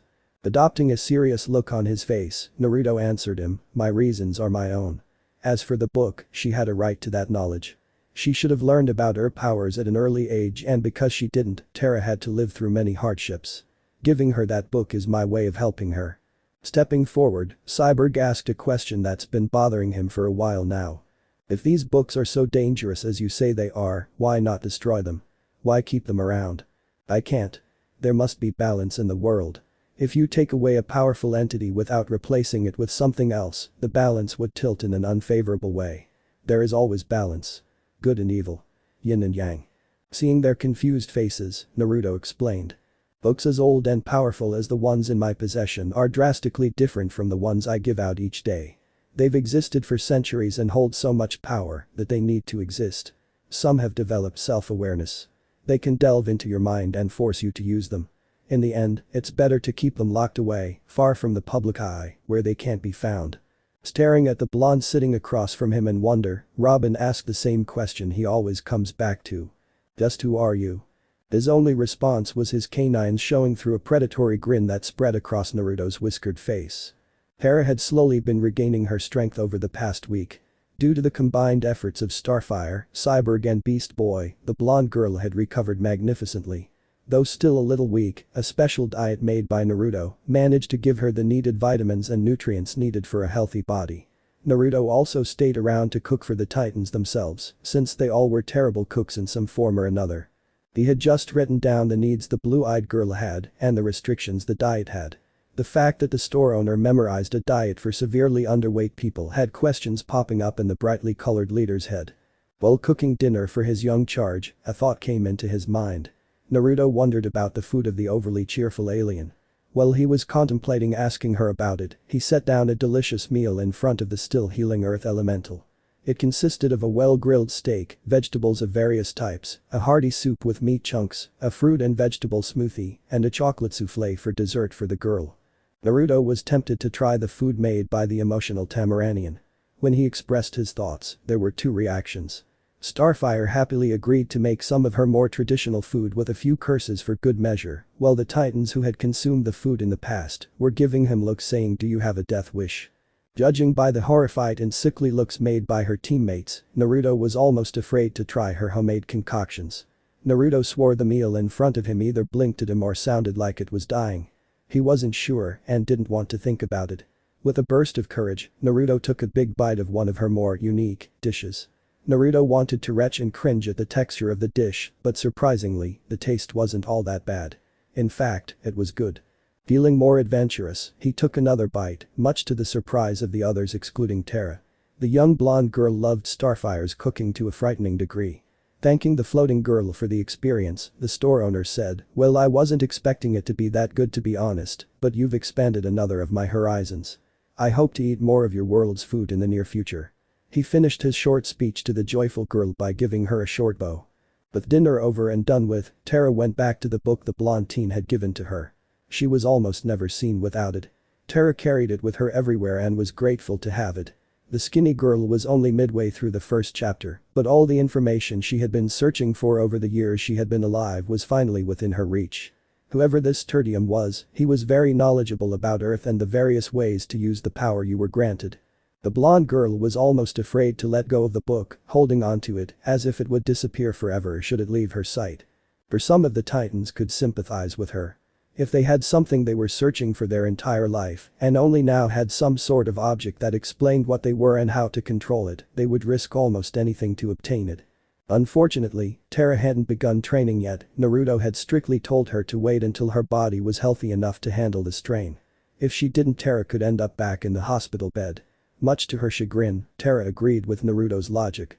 Ever since Robin had called him before, Naruto had made it a habit to stop by and visit both Terra and more specifically Raven, as long as they weren't busy fighting crime. The teen had spent time with Raven by staying in her room more often. He didn't know what they were up to, and he wasn't keen on asking Raven in fear he would anger the mysterious teen. Usually after a few hours, the two of them would come down around late afternoon and hang out with the rest of them until evening, where Naruto would cook for them once again. He didn't mind the blonde around the tower anymore, but he still had questions he wanted answered. His curiosity always got the better of him. One question did always make it to the front of his mind. How did Naruto always show up to the island? Cyborg and Robin spent countless hours trying to figure out a way the enigmatic blonde could cross the water to make it to the tower. At first, it had been a blow to the pride of the technician whose security systems couldn't detect the blonde until he was knocking on the front door. To Robin, that was scary. It frightened him that there was an unknown hanging around himself and his friends, and there were no leads as to who he was or where he came from. Unfortunately, all it did to Robin was prove that he was hiding more than he let on. Especially the confrontation over the commotion with Terra, the blonde boy switched personalities like a light switch. At one moment, he could be friendly, cheerful, and joke around with everyone. Another he could be cold, calculating, and intelligent to a high degree. Also, when pressured, Robin found that he never gave a straight answer. He gave half-truths that made you search for the answer yourself. It looked almost as if he were still training again with Naruto as a mentor of sorts. The way he would give you something and make you figure it out. Giving you clues and hints along the way. Naruto was an unknown element. Robin vowed to learn the secrets the teenage store owner was hiding. Whether he willingly gave them or not. Titan's Tower. Robin's room. As he sat at his desk, the glow from the computer screen being the only source of light in the otherwise dark room, Robin frowned at what he was seeing. Despite promising the quiet girl he wouldn't meddle too much in the blonde store owner's personal affairs, he couldn't help but try to delve deeper into more confidential information. Yet, there was nothing out of the ordinary. Everything known about the teen was all there. Birth certificate, school records, past addresses to any building he had lived in, all the public information that a regular person should have. Although he had a hunch from his previous experiences from working with Bruce, learning to tell real documents from forged ones. And even though these papers all looked pretty authentic, he could tell they were all faked. Whoever had created these were a true professional and knew what they were doing, but had made several mistakes. There were holes in the blonde's history that didn't add up, misspelled words that an official document shouldn't have, and the dates the documents were made were all created within too close of a time period. The problem with the documents is that he couldn't do anything or accuse him even if he was justified. He was too involved with the team to be incriminated to be something more. First, was the fact that he had helped Terra. Something none of the Titans had been able to do. He didn't know what the connection between Naruto and Terra was. Even though Terra had described what it felt like. The teen owner had gone out of his way and found a way to bring the blue-eyed girl back amongst the living. What he had thought impossible was done in front of his very eyes. The second was his relationship to Raven. The two may deny all the evidence that pointed to the fact that they were dating, or at the very least have feelings for one another, and knew it was only a matter of time before they were. Raven would protect her close friend as much as she could. Robin would even go as far as to say that she'd side with him rather than the team. The two of them had gotten very close. Raven even allowed him passage into her room. A feat none of the other Titans had gained access to. It didn't help that they met during the day and spent time at the bookstore as well. Naruto knows more about Raven, and vice versa, than all the Titans put together. Robin contemplated about it more. He wasn't completely sure if Raven would even tell him anything about the blonde boy other than what they already know. And finally, Robin didn't know if he wanted to admit the last thought. He had tried to deny it himself over the past few days. Over and over again. He didn't want to accept the fact that despite all the mysteries that surrounded the boy, Robin himself found a person he could trust and confide in Naruto. He was drawn to him like the others were. All the problems that the spiky-haired leader couldn't solve, Naruto took charge and completed them. He was like the older sibling you put your trust in because you knew they wouldn't let you down. But he was also the mysterious stranger that withheld information from you until the absolute last possible moment. Letting out a tired sigh, Robin leaned back into his chair. All this haggard thinking and planning was draining him. He could use a break from it all. In the end, he decided to put all available information about Naruto, including his suspicions on the fake documents, and sent them to his previous mentor in an email, while asking him a favor. He was too close to the situation, and a fresh, unbiased mind could be the thing that was needed. Removing his costume and mask, Robin laid on his bed allowing sleep to comfort his tired mind. Next day, Friday. Naruto was walking through the bookshelves of his store with a content look on his face. Slightly changing his appearance for the day, Naruto wore a pair of moderately thick glasses that fit his face rather well. Many customers complimented him on his looks regularly, though some of the female customers took an initiative in being more forward with him. They paid more attention to his intelligent look with his spectacles on display than to the books that were on display. The teenage owner didn't mind the added attention, but he wished the women wouldn't go out of their way just to compliment his eyewear. Naruto didn't have trouble seeing, not in the least, although he had been wearing glasses during his time in his store more out of habit than actual need of them. As usual, his arms were filled with books that needed to be replaced in their proper spot for any future customer who wished to find them. It was early in the day, though the blonde hadn't minded in the least. He loved putting the books away, never once finding it a chore. He would never have thought about doing this in his spare time back in the village, that's for sure. Life was simple back then, sure, but also at the same time, it was complicated. You were never too sure when your last day alive would be. Being a shinobi, you had to watch your back and be sure of your surroundings at all times. Especially considering he was the village's weapon. However, coming to this new world and not worrying about when your final moment would be is a welcome change of pace. Returning to his senses, the blonde store owner noticed that his usually full store was at a minimum. Only a handful of persons were coming into the store to browse through the multitude of books on the shelves. From his position, he noted that out of them, none seemed to be the kind of people who regularly asked to view the items in his personal collection, so he had enough time to restock the shelves while it wasn't as busy. The door to the shop rang as the little bell attached with a mechanism tied into the frame let him know a customer had arrived. To the tall blonde's surprise, Cyborg walked into his abode with none of the other titans accompanying him. The mechanical teen's eyes roamed the store until they lit up in a flicker of happiness and recognition when they locked onto his position. "Just the guy I was looking for," said the tall dark-skinned teen. Raising an eyebrow at the larger teen, Naruto gave him a small smile and greeted him. "I doubt it was hard to find me. You know the only days I take off are Mondays and Wednesdays. Today is Friday." With a grin, the technician of the Titans let out a sheepish chuckle. Shaking his head at the taller boy's shenanigans, Naruto turned back to the shelves he was restocking. Minutes passed with a comfortable silence placed between the two.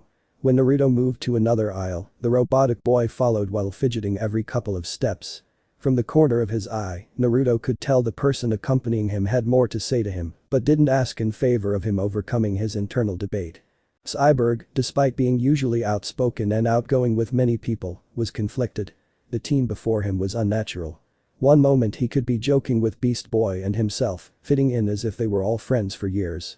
Another time he could be calculating and mysterious, more so than Robin and Raven together. He didn't know which of the two were true. Who was the blonde teen in front of him? Which was the real personality? Was he supposed to approach him as usual or careful so not to overstep his boundaries? Calming his nerves and taking a deep breath, Cyborg made a decision. "So? Naruto, are you doing anything next Friday?" Refraining from taking another step, Naruto thought to the next week for any important events he had planned. Overall, there wasn't anything special in the next coming weeks that he could think of. There was another time where he and Raven had something planned, but that was on a Saturday. Nothing too important comes to mind. Why? What's up? Seeing the teen fidget once more brought a few ideas to Naruto's mind. "Oh. I'm sorry. Not that I'm not flattered, but I don't swing that way."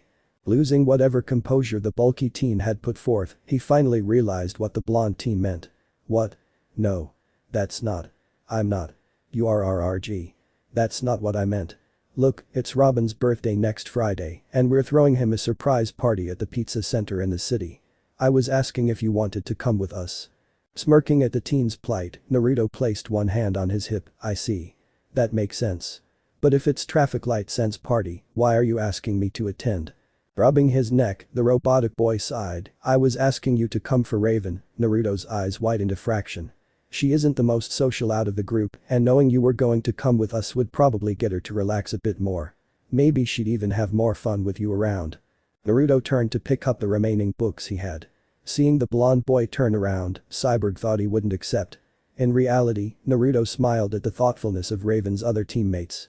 Sure, they might have their weird quirks and odd personalities, along with Robin's and Cyborg's attempts to figure him out on more than one occasion, but it seemed that the other teens genuinely cared about their quiet and sometimes dark friend. Knowing that he hadn't answered yet, Naruto spoke up. "I see where you're coming from, I'll be there." After their little conversation, Cyborg told him about the meetup time and how he can arrive earlier if he wanted. He still didn't know how the blonde owner got to the island, but this one time, he didn't mind him showing up mysteriously. Not a minute later, Cyborg left saying something about planning the party with the others. Seeing the taller boy off, Naruto resigned himself to helping out the other customers and wandering around his store. While walking around, he heard the jingling sound of his door being opened again. Making his way to the front of the store, Naruto stopped in his tracks when a face he thought to never see again appeared before him. The boy had long, spiky, red hair that looked to be combed to the right of his face. He had fair skin with dark rings around his pupilless green eyes. His odd manner of standing did catch his attention. He looked comfortable from his stature, even if his arms were crossed in front of his chest. He wore long-sleeved dark red, almost crimson, coat-like shirt and full-length faded dark trousers with a pair of sneakers. The most distinctive trait to him was the mark on his forehead that Naruto knew to be the kanji for love on the left side of his forehead. The strange way of dress did cause the people around him to look at the boy strangely. It was 30 degrees outside, yet the teen didn't show any signs of heat exhaustion or sweating. For those of you who don't know, I use the metric system of measurement. Naruto was speechless. The person he thought of like a brother and very close friend was standing in his store. Gaara. His red-haired friend locked eyes with the blonde store owner. He still held a blank expression as per usual, but a small twitch could be seen at the corner of his mouth. Allowing Naruto to recover from his initial shock, he quickly approached the boy, all the while apologizing to his customers, saying he was closing the shop early. When he made sure the customers had evacuated the shop leaving the Tujinchi alone, Naruto locked the door and put up a silencing seal. Breaking out of his usual character, Naruto hugged the red-haired teen as a brother would. Gaara, on the other hand, was stunned. He hadn't been hugged very many times in his life, but he relented. He could allow his friend this one time. Letting go of his fellow shinobi, Naruto led the teen upstairs on the balcony overlooking the store, showing him to a seat whilst asking if he wanted tea or the like.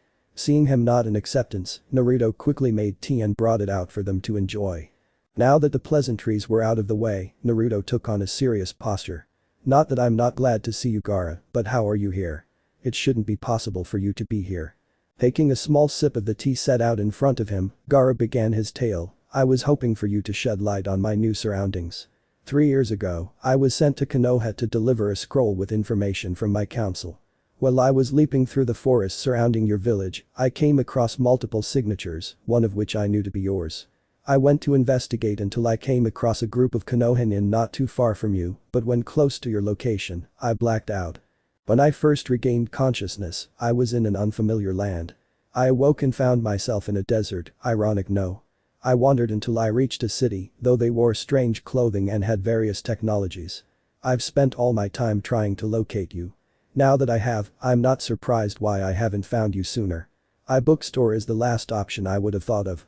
The sand user finished his story with an amused gleam in his pupilless eyes. Naruto took a moment to digest his friend's tale while letting his comment at the end slide. He took off his glasses and set them aside, in favor of running his hands over his face with a look of resignation. He slouched in his chair and let out a breath he didn't know he withheld. Naruto then informed his friend sitting across from him why he and the Leaf Nin were on opposite sides that day. He did leave out certain parts of the story, reminding himself to come back to it at a later time in the day. I'm sorry, Gaara, I should have paid more attention to my surroundings. The technique I had used was meant to reverse summon myself to the Mountain of the Toads, but I made a mistake. I don't have the knowledge on how to send you back. The two sat in silence for a few minutes, however, for Naruto it felt longer. The one person who could share his pain and relate to his experience was stuck in a world that he didn't ask to be placed in. He hung his head in regret. He didn't want to see the kind of expression Gaara held. Gaara eventually stood from his seat, grabbing his companion's attention. He saw the blonde teen tense and knew he felt remorse for his actions. Moving to his side, the red-haired Jinchuriki placed his hand on his friend's shoulder. Seeing Naruto look up at him, Gaara let a small smile form on his otherwise blank face. I don't blame you, Naruto. If anything, I should thank you for this opportunity. Only my siblings back in Suna would worry about my absence. Without my presence in their lives, they should have no trouble finding their happiness. My village wouldn't have accepted me regardless if I had changed my ways. I've spilled too much blood and have made them fear myself. This new world I've found myself in opens new possibilities. A second chance. Giving his friend and brother a smile, Naruto nodded his head once. Thinking back on the story, the store owner remembered something important. You said you've been searching for me for 3 years. How did you survive? Where did you stay? I at least assume you know the language. Moving back to his seat, Gaara explained, "Indeed, I learned from multiple books about the language and culture. I wasn't successful at first, but my tenacity wouldn't allow me to give up. Learning was difficult until I found one book whose words were similar to ours. I stole the clothes I now wear and have been living in the desert I awoke in. I felt the need to live in a place I was comfortable and most familiar with." Naruto accepted that. It explained why Gaara wore such bulky clothes. The desert's temperature dropped quickly at night. It didn't seem as if it hindered him in any way, though Naruto was going to bring him to a shopping mall or any clothing store nearby to help him choose clothing that's more comfortable for the upcoming seasons. It took about a year later until I was confident in my abilities within this new land to forge and create an identity for myself. I may not be as intelligent as your friend with the pineapple hair, but I have changed for the better since the Chunin exams. When I was satisfied with my papers, I found work and began my journey in searching for you. I didn't interact with many people, as such, my findings were little, and I hadn't learned much. Months passed until I came to the city. I had heard a group of teens around our age talking until they mentioned a name, Naruto. They were strange in appearance, one was a boy with green skin, another had orange skin, and floated with nothing hindering her, the last was a tall boy with what looked to be mechanical parts attached to him. Naruto palmed his face knowing who Gaara was talking about. He could also tell that the Redi didn't spend very much time around people, as his accent with the English language was quite thick. It didn't bother him in the slightest, but he knew others, including the Titans, would pick up on it. I then decided to listen in on their conversation. Eventually, I heard them talking to the large boy about visiting you in a bookstore. I tailed him indiscretion until I came to this store. When I was sure the teen had left, I entered. And here I am. That is quite the story. As I'm sure you've noticed, I haven't been idle either. Anyway, I'm sure you'd want to hear my story from when I've awoken in this world to what I've been up to." Seeing him nod, he continued, "And I know you're comfortable in the desert, but why not stay with me? I have plenty of room." Gaara looked around the store, he saw mostly books both grandeur and bottom floor. There were a few rooms in the back of the top floor, but there were few. Looking back at his friend, the boy spoke up, "It's a bit small for two, but I can manage." Chuckling at the comment, Naruto's eyes gained a twinkle within. "Let me tell you what my former sensei once said, look underneath the underneath." Patting the boy on the back with the grin he was once known for, Naruto led him down the stairs into the back of the store. Next week, Thursday. The next week had come quickly. When Raven and the others, minus Robin, hadn't heard from Naruto, they grew worried. Raven especially. Was he going to disappear for a while again? Did something happen? Was he okay? Many thoughts littered her mind. Though she didn't voice them out loud, she resigned herself to pacing back and forth in front of the others while they were sitting on the couch. Tara was seen face deep into her book with an occasional glance to Raven. The last time they had heard from his was when Cyborg had told the rest of them who were planning the party that he'd show up. The fact that the blonde teen hasn't been seen or heard from for a few days was getting to them. They had all gotten used to his presence around the tower. Especially since the last time he had disappeared, something big happened right after. Being the most worried out of their little group, Raven spoke up about visiting her close friend. The others readily agreed, wondering what was with their strange friend. Naruto had quickly taken root in all of their hearts, even Tara. While she hadn't known the older boy as long as the rest of the Titans, she already looked up to him. He was kind, caring, and knowledgeable. Knowing that she was already calling the teen her friend, even though they had only met once, felt right. Without wasting very much time, the group of Raven, Tara, Beast Boy and Starfire left Titan's Tower with the false intent of visiting them all. They had left Cyborg to tell Robin where they had all disappeared to, and because since the boy had something he wanted to work on. It's not that they didn't want to tell their leader they went to visit the blonde teen, but he isn't very supportive of the boy whenever he's mentioned. Everyone, besides Tara, is aware of the fact. Bookstore. Not long after having left the tower, the four teens walked into the bookstore. Tara, this having been her first time entering said store, looked around in awe. The store itself wasn't anything special, though the view was something to take in, no matter how many times a person could visit. The group who were familiar with the enigmatic blonde were surprised to see an unknown person stocking books in place of the owner himself. This was a change none of them were prepared for. The new addition to the store was a strange redeed in a long coat-like attire that didn't look appropriate for a person in this type of weather. He had initially had his back facing them, so the Titans had no idea what this person looked like. But when the group of teens had entered and the bell signaling that someone came in, the boy turned to look at the newcomers. His dark ringed eyes and what looked to be a scar on the left side of his forehead were the definitive features that stood out to Raven the most. He wore no expression as he stared at them. It looked as if he were waiting for them to speak. Stepping forward with a searching expression, Raven began, "Sorry to bother you, but I'm looking for Naruto. Is he available?" He made no move to acknowledge her, though he kept up the stare. His pupil-less eyes shifted from one person to the other, taking in all of their appearances. It reminded some of the group, namely Raven, Beast Boy and Starfire, of the time when Naruto was being interrogated the night they had freed Terra. Those eyes that hadn't given anything away. They were further surprised when his eyes returned to the form of Beast Boy, but he mentioned nothing. When he was done sizing them up, the Redeed nodded and gestured with his head for them to follow him. The quiet boy led them to the place where Raven would normally sit and read the many books in Naruto's collection. Said blonde was in Raven's seat with book in hand and a teacup set in front of him. Since she knew the blonde boy more personally than anyone with her, other than the Redeed, she assumed, Raven stepped ahead of the teens. Raven knew from her past experiences that Naruto was reading one of his older tomes with rubber gloves on, for what reason she didn't know. Upon closer inspection, the blue-haired girl noticed that he wasn't reading, but more of repairing the book. On the table were extra rubber gloves, paintbrushes with wide bristles, a sewing kit, and chemicals that made her scrunch her nose in disgust. Naruto saw movement in his peripheral vision and looked up to see someone he hadn't seen in a few days. His eyes lit up in both happiness and something that Raven couldn't place. Raven saw that he carefully set aside what he was doing, took off his gloves, and walked up to her personally. She flushed a light red, seeing as he probably didn't notice the others that were with her.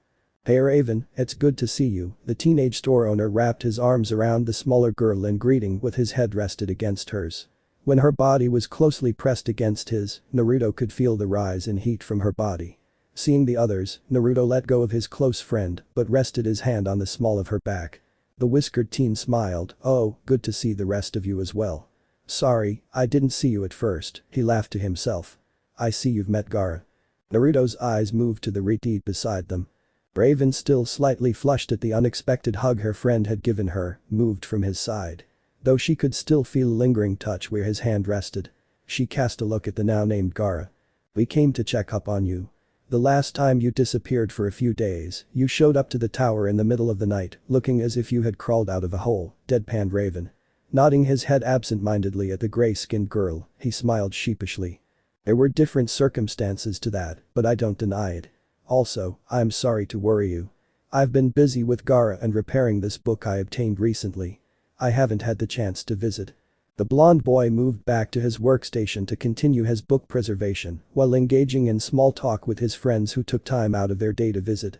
While Naruto was explaining, Beast Boy stared questioningly at the now identified Gaara. He was a strange one. Coming from him, that was saying a lot. "I'm Beast Boy. You've got a strange name, Gaara. What does it mean?"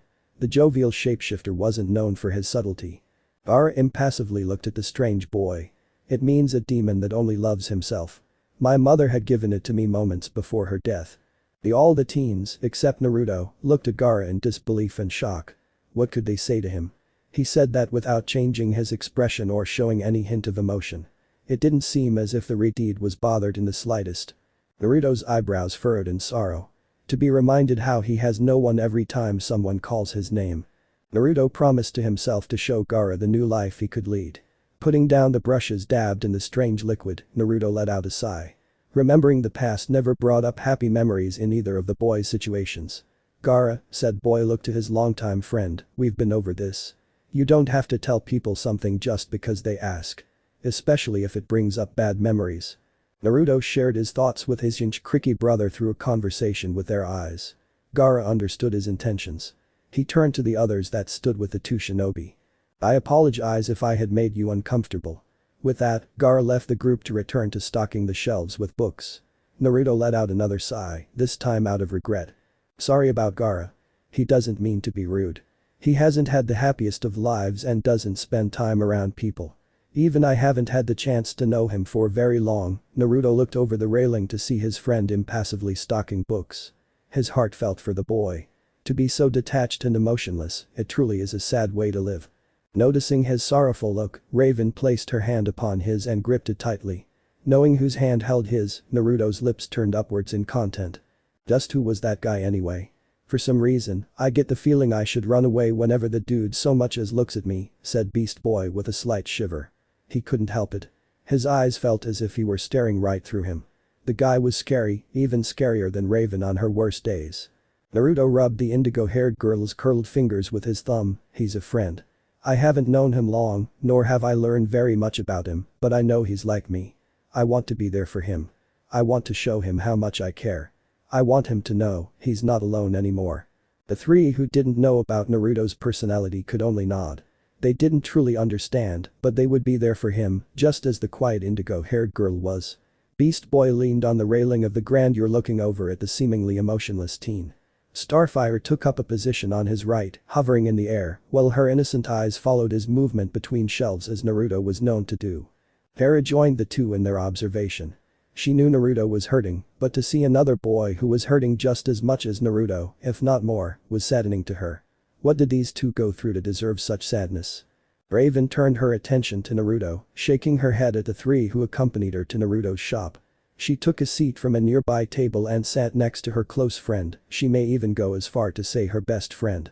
"So, how much did you pay for this one?"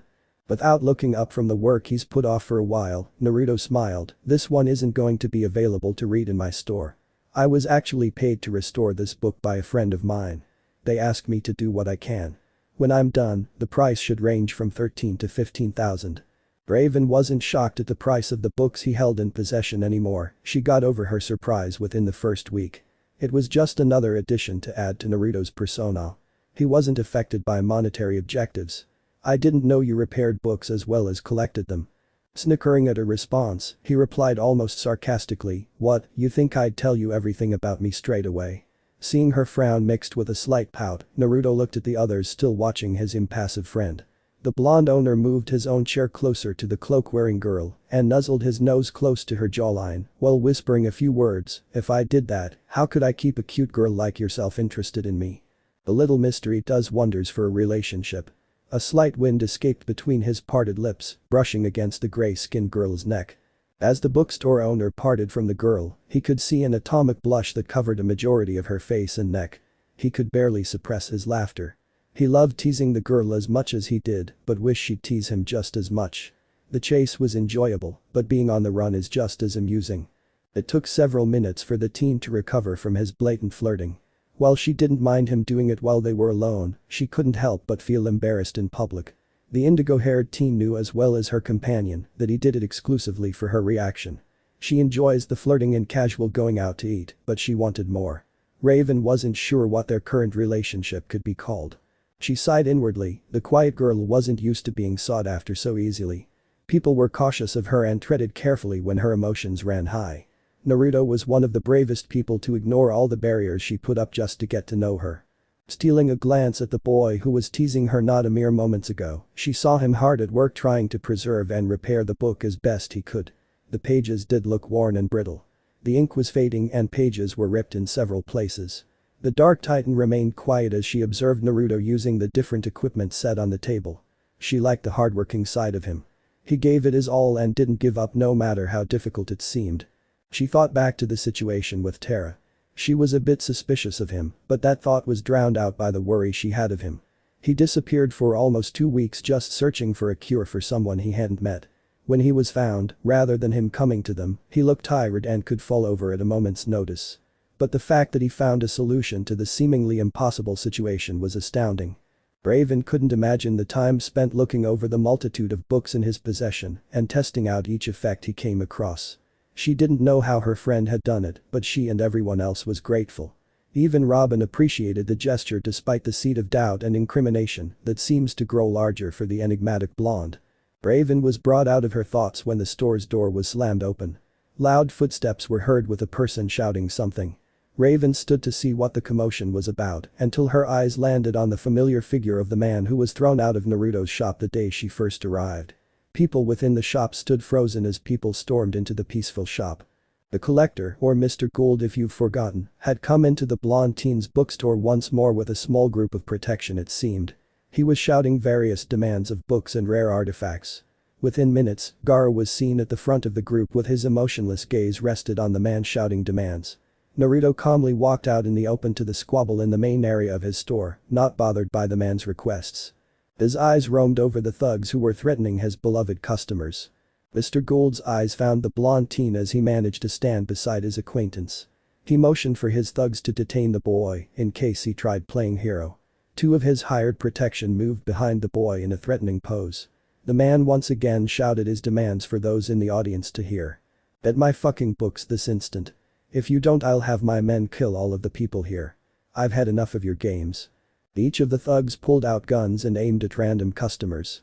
One had his gun held up to Gaara's forehead while another pointed his to back of Naruto's. The collector strode up to Naruto, who barely spared the man a glance, and pulled out his own weapon. Raven and the other titans looked at the scene before them with widened eyes. The Dark Titan found her eyes drifting to her. They locked with her shape-shifting teammate. She saw the worry within his eyes. There were too many hostages. Too many weapons were out and pointed at different people. She'd have to chant her spell in order to cast the desired effect. By that time, they'd probably shoot before she could finish or a gun could go off an alarm. With Naruto and Gaara, they looked completely calm. The two only looked on as if a conversation was being held. The blonde shinobi looked to his friend who stood beside him, still unexpressive. If anything, Naruto would bet he found this entire situation a waste of time. When Gaara finally took notice that he was being stared at, Naruto spoke. "Do you mind?" said the bookstore owner as he gestured around with his eyes. "Not at all, they're an annoyance." With his piece said, Gaara unfolded his arms and let them hang by his sides. Around the two, confusion was clear on the faces of everyone, the thugs, and the collector especially. Weren't they afraid of the consequences? Before they could question further, the red-deeded teen in the cloak uncrossed his arms. The thug who faced Gaara shifted in his stance, ready for anything the boy would try. He smirked, not seeing how the kid could move without him noticing. Without warning, sand erupted from his sleeves and beneath his coat, fanning out in all directions around him. For a moment the thug that was watching him wasn't sure what to make of this new development. Despite his shocked stupor, he fired a round off prematurely. Gasps were heard all around the store. Not because a fresh corpse littered the ground, but a thick tendril of sand rose from the ground in front of the emotionless red-deed, blocking the shot. Everyone that wasn't used to fighting or strange happenings was amazed. The titans in the store were speechless. Gaara raised his hand, and to the continued shock of the store's occupants, the sand followed his will. The grainy substance quickly coiled itself around the hired mercenaries and Mr. Gould himself, holding them all upside down mid-air. The men who were now unceremoniously held captive all growled and ranted about letting them go. Gaara had enough of their talking and shut them up by having sand creepy around their bodies, eventually covering their mouths. Walking over to the sand-controlling teen, Naruto patted his shoulder in appreciation. "Thanks, Gaara, I couldn't take much more of their rambling. Let's go drop them off, shall we?" The blonde shinobi smiled while his partner wordlessly followed him towards the door. With a flick of his wrist, Gaara roughly threw the men out onto the street before making his way back to the still stunned group. He made sure to break some bones to dissuade them from returning. People didn't learn unless pain was introduced. His remaining sand crawled back into the crevices of his clothes, somehow being very well concealed regardless of the amount. Naruto stayed a couple more moments outside, frowning at the men before following his friend. He inwardly wished he could cause more damage to them for threatening his friends and customers, but knew he should be more discreet. Bookstore. Hera was amongst the first to return from the shock daze that blanketed the group. She quickly ran up to Gaara, who had went back to picking up books to be restocked, with a broad smile on her face and what looked to be stars sparkling in her eyes. "Are you an earth elemental too? This is great. We have so much to talk about. How did you control sand? I can't do that, is it a more advanced version?" Gaara was bombarded with questions about his sand and something about control. For the first time in his young life, he didn't know what to say. In Suna, when someone witnessed his control over sand, they ran in fear and did their best to stay clear of him. Yet this girl who doesn't know anything about him, regardless of the few things Naruto has said about him, doesn't seem fazed by his powers. It was a refreshing change of pace, even if the girl was starting to grate on his nerves. The rest of the titans came back to reality and joined the two on the main floor, watching as Tara questioned Naruto's friend. Not knowing how to reply to the enthusiastic girl, Gaara replied with what he did best. Tara only received a blank stare as a response. Hello? Did you hear anything I said?" Tara waved her hand in front of Gaara's blank face. He continued staring at her. Feeling put out, she frowned a bit. She started poking him in various places and tugging at his loose clothes. Gaara hadn't encountered a person like this in his life, but he didn't want to upset Naruto by ignoring one of his friends. So he just stood rigid as a statue and let the girl do her thing. It wasn't until Naruto walked into the entrance that he saw an amusing sight. Gaara was being pestered by the young blonde girl. He thought it was funny in a way. He noted that Gaara was stiff and uncomfortable, so he finally stepped in. With amusement still on his face, Naruto strode next to Gaara while wrapping an arm around the tall boy's shoulders. "Sorry to disappoint you, Tera-san, but Gaara isn't an elemental. He has the ability to manipulate sand, not the earth." Seeing the girl he loved like a sister pout pulled on his heartstrings. He almost felt bad about what he was going to do, but he knew it'd cheer up the young teen. Though to be honest. Tera perked up at the older blonde, "The abilities you two share are similar. Maybe he could help you with your training." He felt Gaara tense under his arm. His face didn't betray what he was feeling, but Naruto knew he was being glared at. "What do you think, Gaara? Want to help Tera gain control of her powers?" His blonde friend was overwhelmingly annoying at times. Gaara truly wanted to hit him with an empowered Tanuki claw. His smirking face only added to the ire Gaara felt. In spite of his controlled emotions, Gaara relented. He looked at the girl who interrogated him not too long ago. The absolute admiration in her eyes was a sight to see. The faith she put upon the sand user put a twinge in his normally emotionless persona. She looked terrifyingly captivating. In all his years, Gaara didn't know what this foreign feeling was. It started in his chest area and seemed to spread out to his hands and face. It was strange, but the Jinchuriki of Shukaku liked it. He wondered. If he spent more time around her, would he continue to feel this way? Sending his blonde friend a small frown, Gaara thought about the pros and cons once more before nodding. "Inform me when you are ready. I will see what I can do." Gaara quickly left the group and made his way up the stairs to the grandeur to finish his work. Once he left, Naruto chuckled at the teen. He saw what Tera had done to the stoic boy. It was a slow start, but maybe Tera can completely break through to Gaara. Shaking his head with another small smile, he looked past Tera to the Titans, whose eyes held multiple questions. Rolling his eyes at the shitstorm that was likely to come up, he motioned for them to follow. He led them back to his workstation on the balcony with the book he was poring over before the entertainment began. Just as they were about to interrogate him, Naruto held up a hand. "I'm sure you're all wondering about Gaara, and I know many of you have similar questions." He waited for a moment, seeing as they wouldn't interrupt he continued, "I've known Gaara for a few years, give or take a few months. He was from a neighboring village. The first time we had met was for an event my village hosted. He was accompanied by his elder sister and brother, him being the youngest. From my knowledge, he's been able to control and manipulate sand ever since he was born. It acts as both his willful offense and immediate defense. Moving when he wills it and coming to his aid on instinct. Because of this his life wasn't the best. That's all I'll say on the topic, the rest is his secret to tell." Naruto didn't want to reveal the most important parts of his friend's past. It wasn't for him to say. Even if most of their questions went without answers, the Titans understood.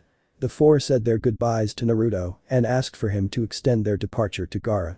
They also reminded him of the party tomorrow, inviting the quiet sand user to Robin's party on the way out. Later that night, after making sure the seals were properly working and ushering out the lingering customers, reminding them it was closing time, Naruto and Gaara cleaned up the store. Naruto placed his usual black bucket hat atop his head. When Gaara questioned it, he merely replied, "I look very dashing in it, don't I?" The blonde's eyes were shadowed due to his hat. Raven once commented that it really brought out his eyes. Ever since, Naruto started wearing it more often. His friend, however, stared at his friend wordlessly. Naruto didn't know what the teen was thinking and scratched the nape of his neck sheepishly. The two replaced the books in their rightful spots and set everything in their original placement. Naruto saw hesitant movement out of the corner of his eye. When he glanced at his friend, he saw his breathing was ragged and in quick succession. Naruto only knew of one problem, but if Gaara's mental capacity was strong enough, he wouldn't succumb to the promises of power his demon would be giving him. Regardless of the Redeed's strong posture, Naruto found he was having trouble. He could only hope that the teen would resist the bijk. But the night wasn't over yet. He could tell signs of demonic chakra were slowly seeping from his Redeeded friend. Naruto quickly activated as many seals and matrices in the bookstore to keep the evil intent and overbearing pressure that the malicious chakra naturally released within. He didn't want to alert the authorities of anything suspicious, if anything the Teen Titans were the ones to keep in the dark about. He didn't want to explain what was going on and reason for it. It wasn't long before Naruto to lead Gaara to his training ground.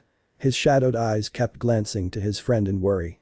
The reason he was at his brother's side was to keep his urges at bay. He may have more control over himself, but the demon within was struggling to take control. The Sanjinchi had shown a great resilience most of the afternoon ever since Mr. Gold and his thugs were thrown out. But from his sensing prowess, Naruto felt bursts of demonic yokai coming from his friend. It wasn't large enough to cause panic, but it was a steady stream of chakra that was saturating the air.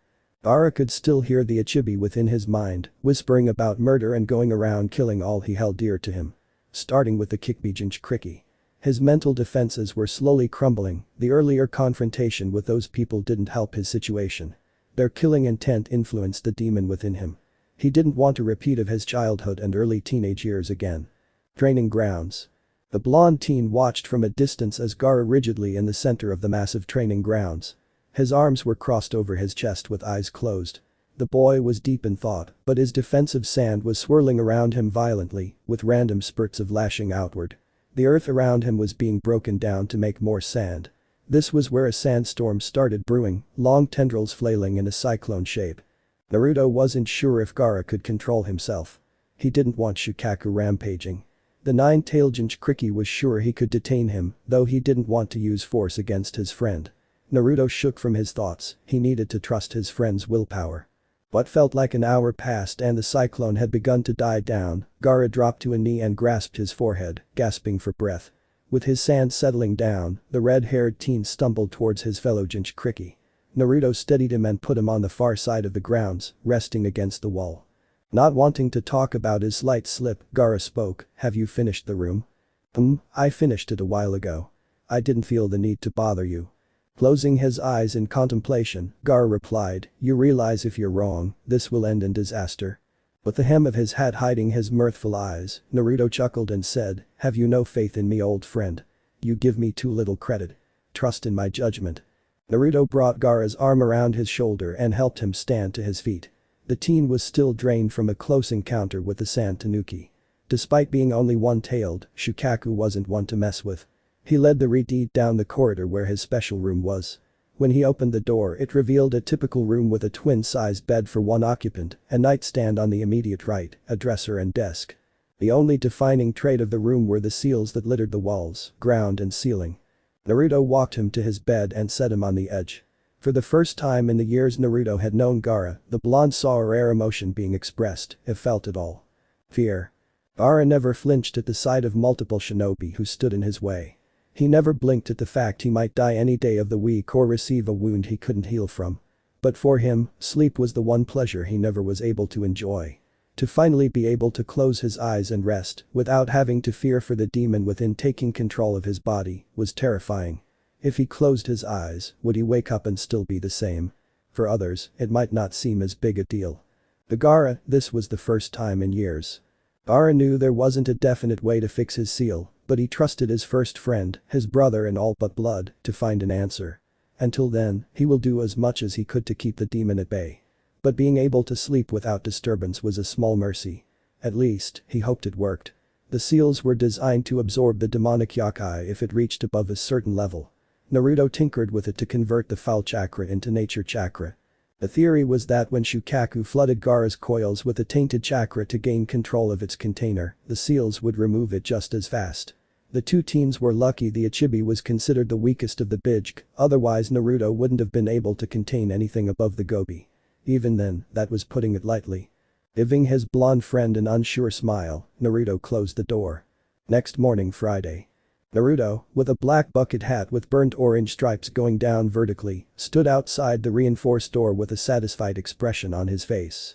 The door that separated Gaara and the outside world was undamaged and nothing destructive was heard the entire night. He let out a sigh of relief as he stepped forward and knocked loud enough to be known. A muffled voice saying "Come in" was heard. Smiling beneath his hat, Naruto quickly unsealed the door and swung it open to find Gaara looking refreshed and rested. It was surprising to see how much a difference sleeping would have on a person who went years without it. His skin tone looked to be a few shades healthier with color on his cheeks. The rings around his eyes were still prominent, but Naruto wondered if that was his trait as a Jinchuriki. "I take it you slept well enough." Gaara openly smiled for the first time, indeed. Without another word, he left Gaara to his morning rituals so he could make breakfast for the both of them, the smile on his face widening at being able to help. Mid-afternoon. The two Jinchuriki made their way through the city at a comfortable pace. Neither of the two actually thoroughly explored the city. They never felt the need to. All that was necessary was food, shelter, and a place to train to make sure their skills hadn't dulled. The outside world had a great deal to appeal to of them. They could hear music coming from a vendor not too far from their hearing range. The sun had just begun to set in the sky and had lit up the sky in a beautiful tint of colors. Naruto was dressed in a long dark orange button-up with black stripes going horizontally across it, with a few top buttons undone, dark blue trousers, a pair of Converse and his black bucket hat. His face that was normally very visible was partially hidden by his long bangs and shadowed by the hat. Under his left arm was a long tube-shaped object wrapped in green paper with a red bow.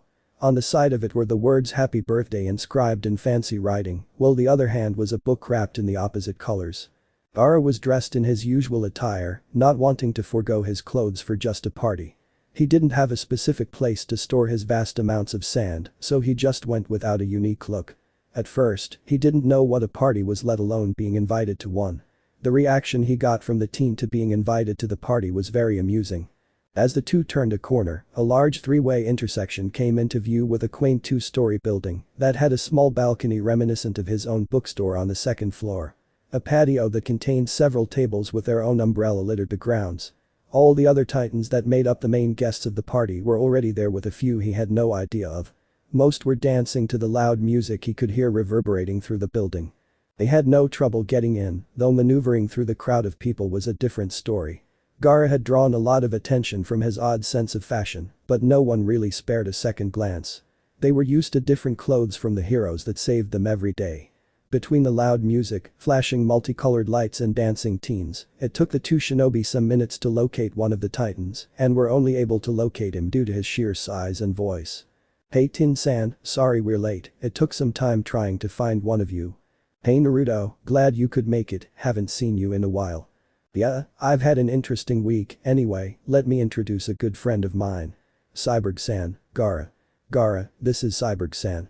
"So, he's the one Terra wouldn't stop going on and on about, nice to meet you." Gaara offered a slight inclination of his head and replied, "Likewise." But the introductions finished, Cyborg led the two to the second floor of the crowded building. He explained that the first floor was flooded mostly due to fans and those who wanted to meet one of the titans. Unlike the first floor, the second actually looked like a gathering of close friends to talk and hang out. The music was still pretty loud and a couple of people were dancing, but nowhere near as many. Naruto's eyes roamed over the people he didn't know of, it looked to be heroes of various backgrounds. The myriad of hair colors and dress schemes were the first details to pop out at him. The blonde store owner saw Starfire floating above some of the people with a wide smile on her face doing acrobatic motions. He saw Robin sitting and talking to Terra not too far away. The blonde shinobi couldn't help but laugh at Robin's attire. He wore a smart form-fitting suit with a white dress shirt underneath and a slim white bow tie. His signature mask still in place with spiky gelled back hair. He didn't see Beast Boy right away, so the blonde assumed he was stuffing his face full of pizza in a corner somewhere. What really caught his eye was Raven sitting alone in a table off to the side. That brought a small frown to his face. He didn't like the sight of her by herself. He changed that in no time at all. He decided he had to announce to Robin that he had arrived and brought a guest, then he'd make his way over to Raven. "Traffic Light-san, happy birthday." "My name isn't Traffic Light."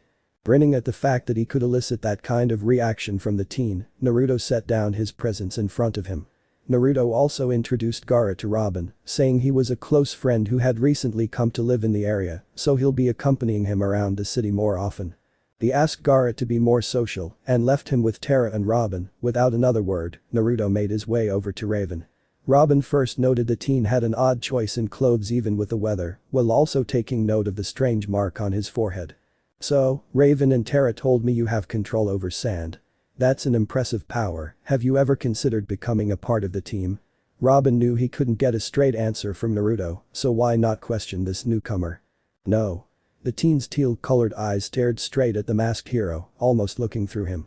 It kind of unnerved the suit-wearing boy, but he didn't flinch under the stare. "Why not? People could be saved with your abilities." I have my reasons, one of which is, I have no right to protect people with the things I have done in the past.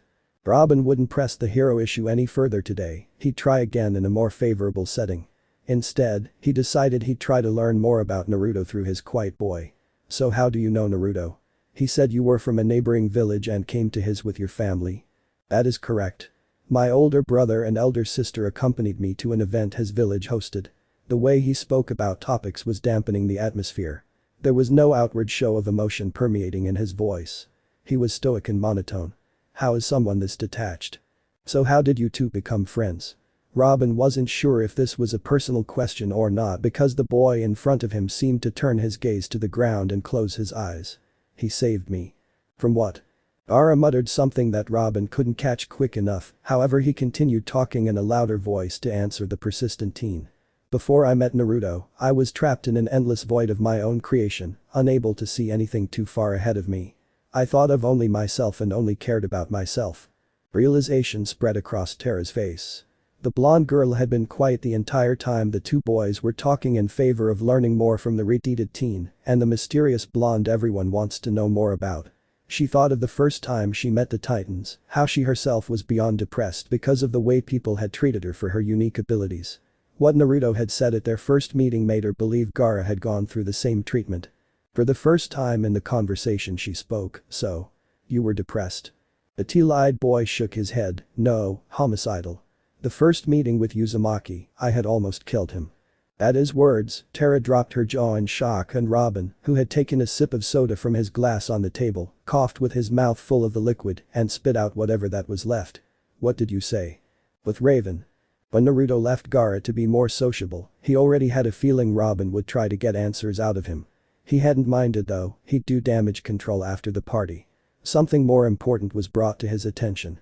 The girl he had been close to for a number of months was away from most of the social interaction and it had made him feel very sad. He didn't want her to close herself off from people. She was a great person. She should be able to enjoy the party just as much as anyone else. As Naruto drew closer to the gray-skinned teen, he saw her attire and could only gape at the change in clothes. She had left her usual leotard and cloak behind for a long purple undershirt that had come just above her shapely end with a dark blue t-shirt over it. She had pants that reminded him of the leotard she constantly wore and it hugged her curves very nicely with boots strapped up to her mid-calf. Raven wore headphones that blocked out noise and looked to be reading a book she had recently borrowed. She hadn't moved in the time he had been observing her, so Naruto knew she was very into her reading. Wanting to tease her a bit, he stalked up to her from just out of her immediate vision and bent down with his face level with her cheek. Naruto knew this would elicit anything from jumbled words to a quick slap to the face or hit to his body, but for Raven, anything coming from her was worth it. The teen store owner moved into her personal space and gave her a simple kiss on the cheek with him lingering for a while. His assumptions were correct since she tensed and jumped slightly, almost falling out of her seat. Luckily, Naruto caught her in time and kept her from crashing to the ground. Her face was lit aflame and he saw the girl look up at whoever dared to intrude into her personal space. When her eyes met his, many different emotions fluttered through her eyes. Anger, embarrassment, and reassurance. Naruto saw Raven take a deep breath and looked to be calming herself from the surprise greeting. "Odd, Naruto, don't scare me like that."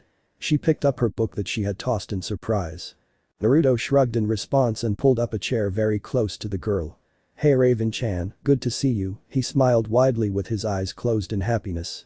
"Hope you like the greeting I sent you." He wrapped an arm around the still blushing girl until he flinched when she elbowed him in the ribs. "Idiot." Raven tried hard not to look at him right now. While she was surprised at the sudden kiss, she didn't hate the gesture, but wasn't happy that he did it in view of others. "You're so cold Raven-chan." Naruto teared up a bit at the cold shoulder Raven was giving him. "So Raven, mind telling me why you aren't enjoying the party?" Said girl merely looked away trying hard not to meet his eyes. "Raven. Why are you?" Naruto cut off his thoughts when a small group of people parted just enough to reveal Beast Boy. He was about to dismiss the sight of Beast Boy until something in his vision caught his attention and a small frown spread across his lips. When he saw who the shapeshifter was talking to, he narrowed his eyes and growled. Naruto had wanted to lash out and storm over to the table, asking what these people were doing in the city, but he remembered who he was with and instead grasped her hand to remain calm. The sudden change in Naruto immediately brought her focus onto him. His attitude changed from his normal happy and carefree self to something she couldn't quite place, but it looked to be frustration and small traces of anger. "Naruto." She placed a hand on his whiskered cheek to get his attention. At her touch, he snapped out of the daze he was in. Huh? What? Is everything alright?" Her worried gaze brought him comfort. He remembered everything that she stood for in his eyes. With a small smile, Naruto compassed himself once more. He wouldn't let his present self be wronged by something that should have stayed in the past. "Yeah. I just remembered something I rather had forgotten." Her eyes took in his slumped form. To others he may have looked the same, but she's been close to him to recognize the difference in his posture. He was visibly bothered by something. "Listen, I'm going to say hi to Beast Boy for a bit, I'll come back soon, alright?" When she nodded, he took her hand and kissed it, bringing another flushed expression to her once worried face and buried her face deep into her book to try to hide from the world. Naruto snickered as quietly as he could. Teasing Raven was something of a comfort to him. Naruto set his eyes on the group the green teen was making a conversation with. He stalked towards the other end of the room and gathered himself for what he knew should have been a chance encounter. Gaara had quietly observed the two in front of him, who were still stunned by the fact he openly admitted to trying to kill Naruto once in the past. While they were trying to find words to express what they thought of, the red-deeded boy saw a familiar blonde with a brief stony expression. That face the bookstore owner had quickly switched to one of false happiness while he moved towards a group of people. Whatever had bothered his friend enough to revert into his shinobi persona wasn't well received by the sand user. "Excuse me, something had caught my attention. I will go see to it. Also, I will return so we can continue our conversation in a few moments." Gaara stood from his sitting position and maneuvered through the smaller crowd to assist his fellow Jinchuriki with whatever bothered him. Naruto had known the moment Gaara explained how he had come to this new world that the others must have come as well. They had been closer to him when his reverse summoning had messed up after all, it only made sense to think they'd have been dragged along with him. But even with all the logical explanations, he hadn't thought of running into them so soon after Gaara had found him. As he made his way across the room, he noticed Gaara had fallen into step with him. At first, he wanted to turn Gaara away, saying this wasn't necessary, but he knew Gaara thought of him in a familial sense and wouldn't let him face this alone. So he relented, giving him free rein of whatever he thought right. Within reason. He gave the red-deeded teen a subtle nod and smiled when he noticed the teen's lips twitch slightly. When the two were within eavesdropping distance, Naruto let a smirk appear on his lips at the fact Beast Boy tried flirting with the girls. He found that he was having little success.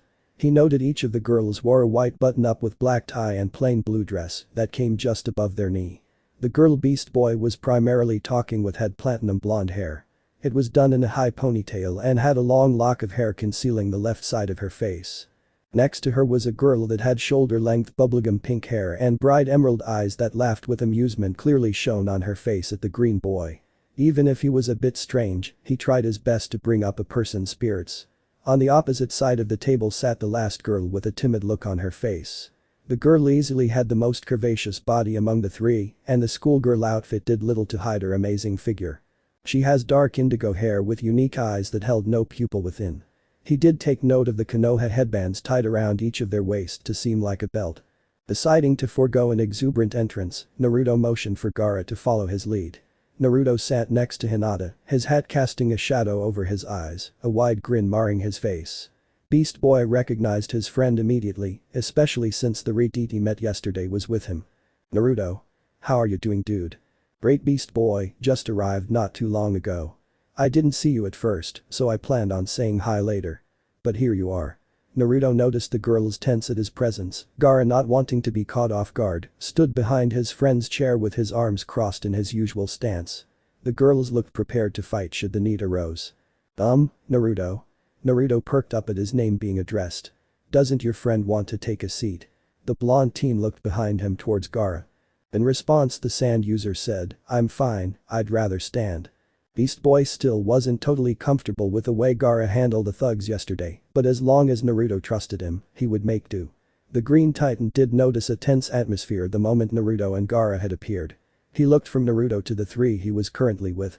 The pink-haired girl, Sakura if he had remembered right, had stopped drinking from her glass to stare at the blonde. "Hey Naruto."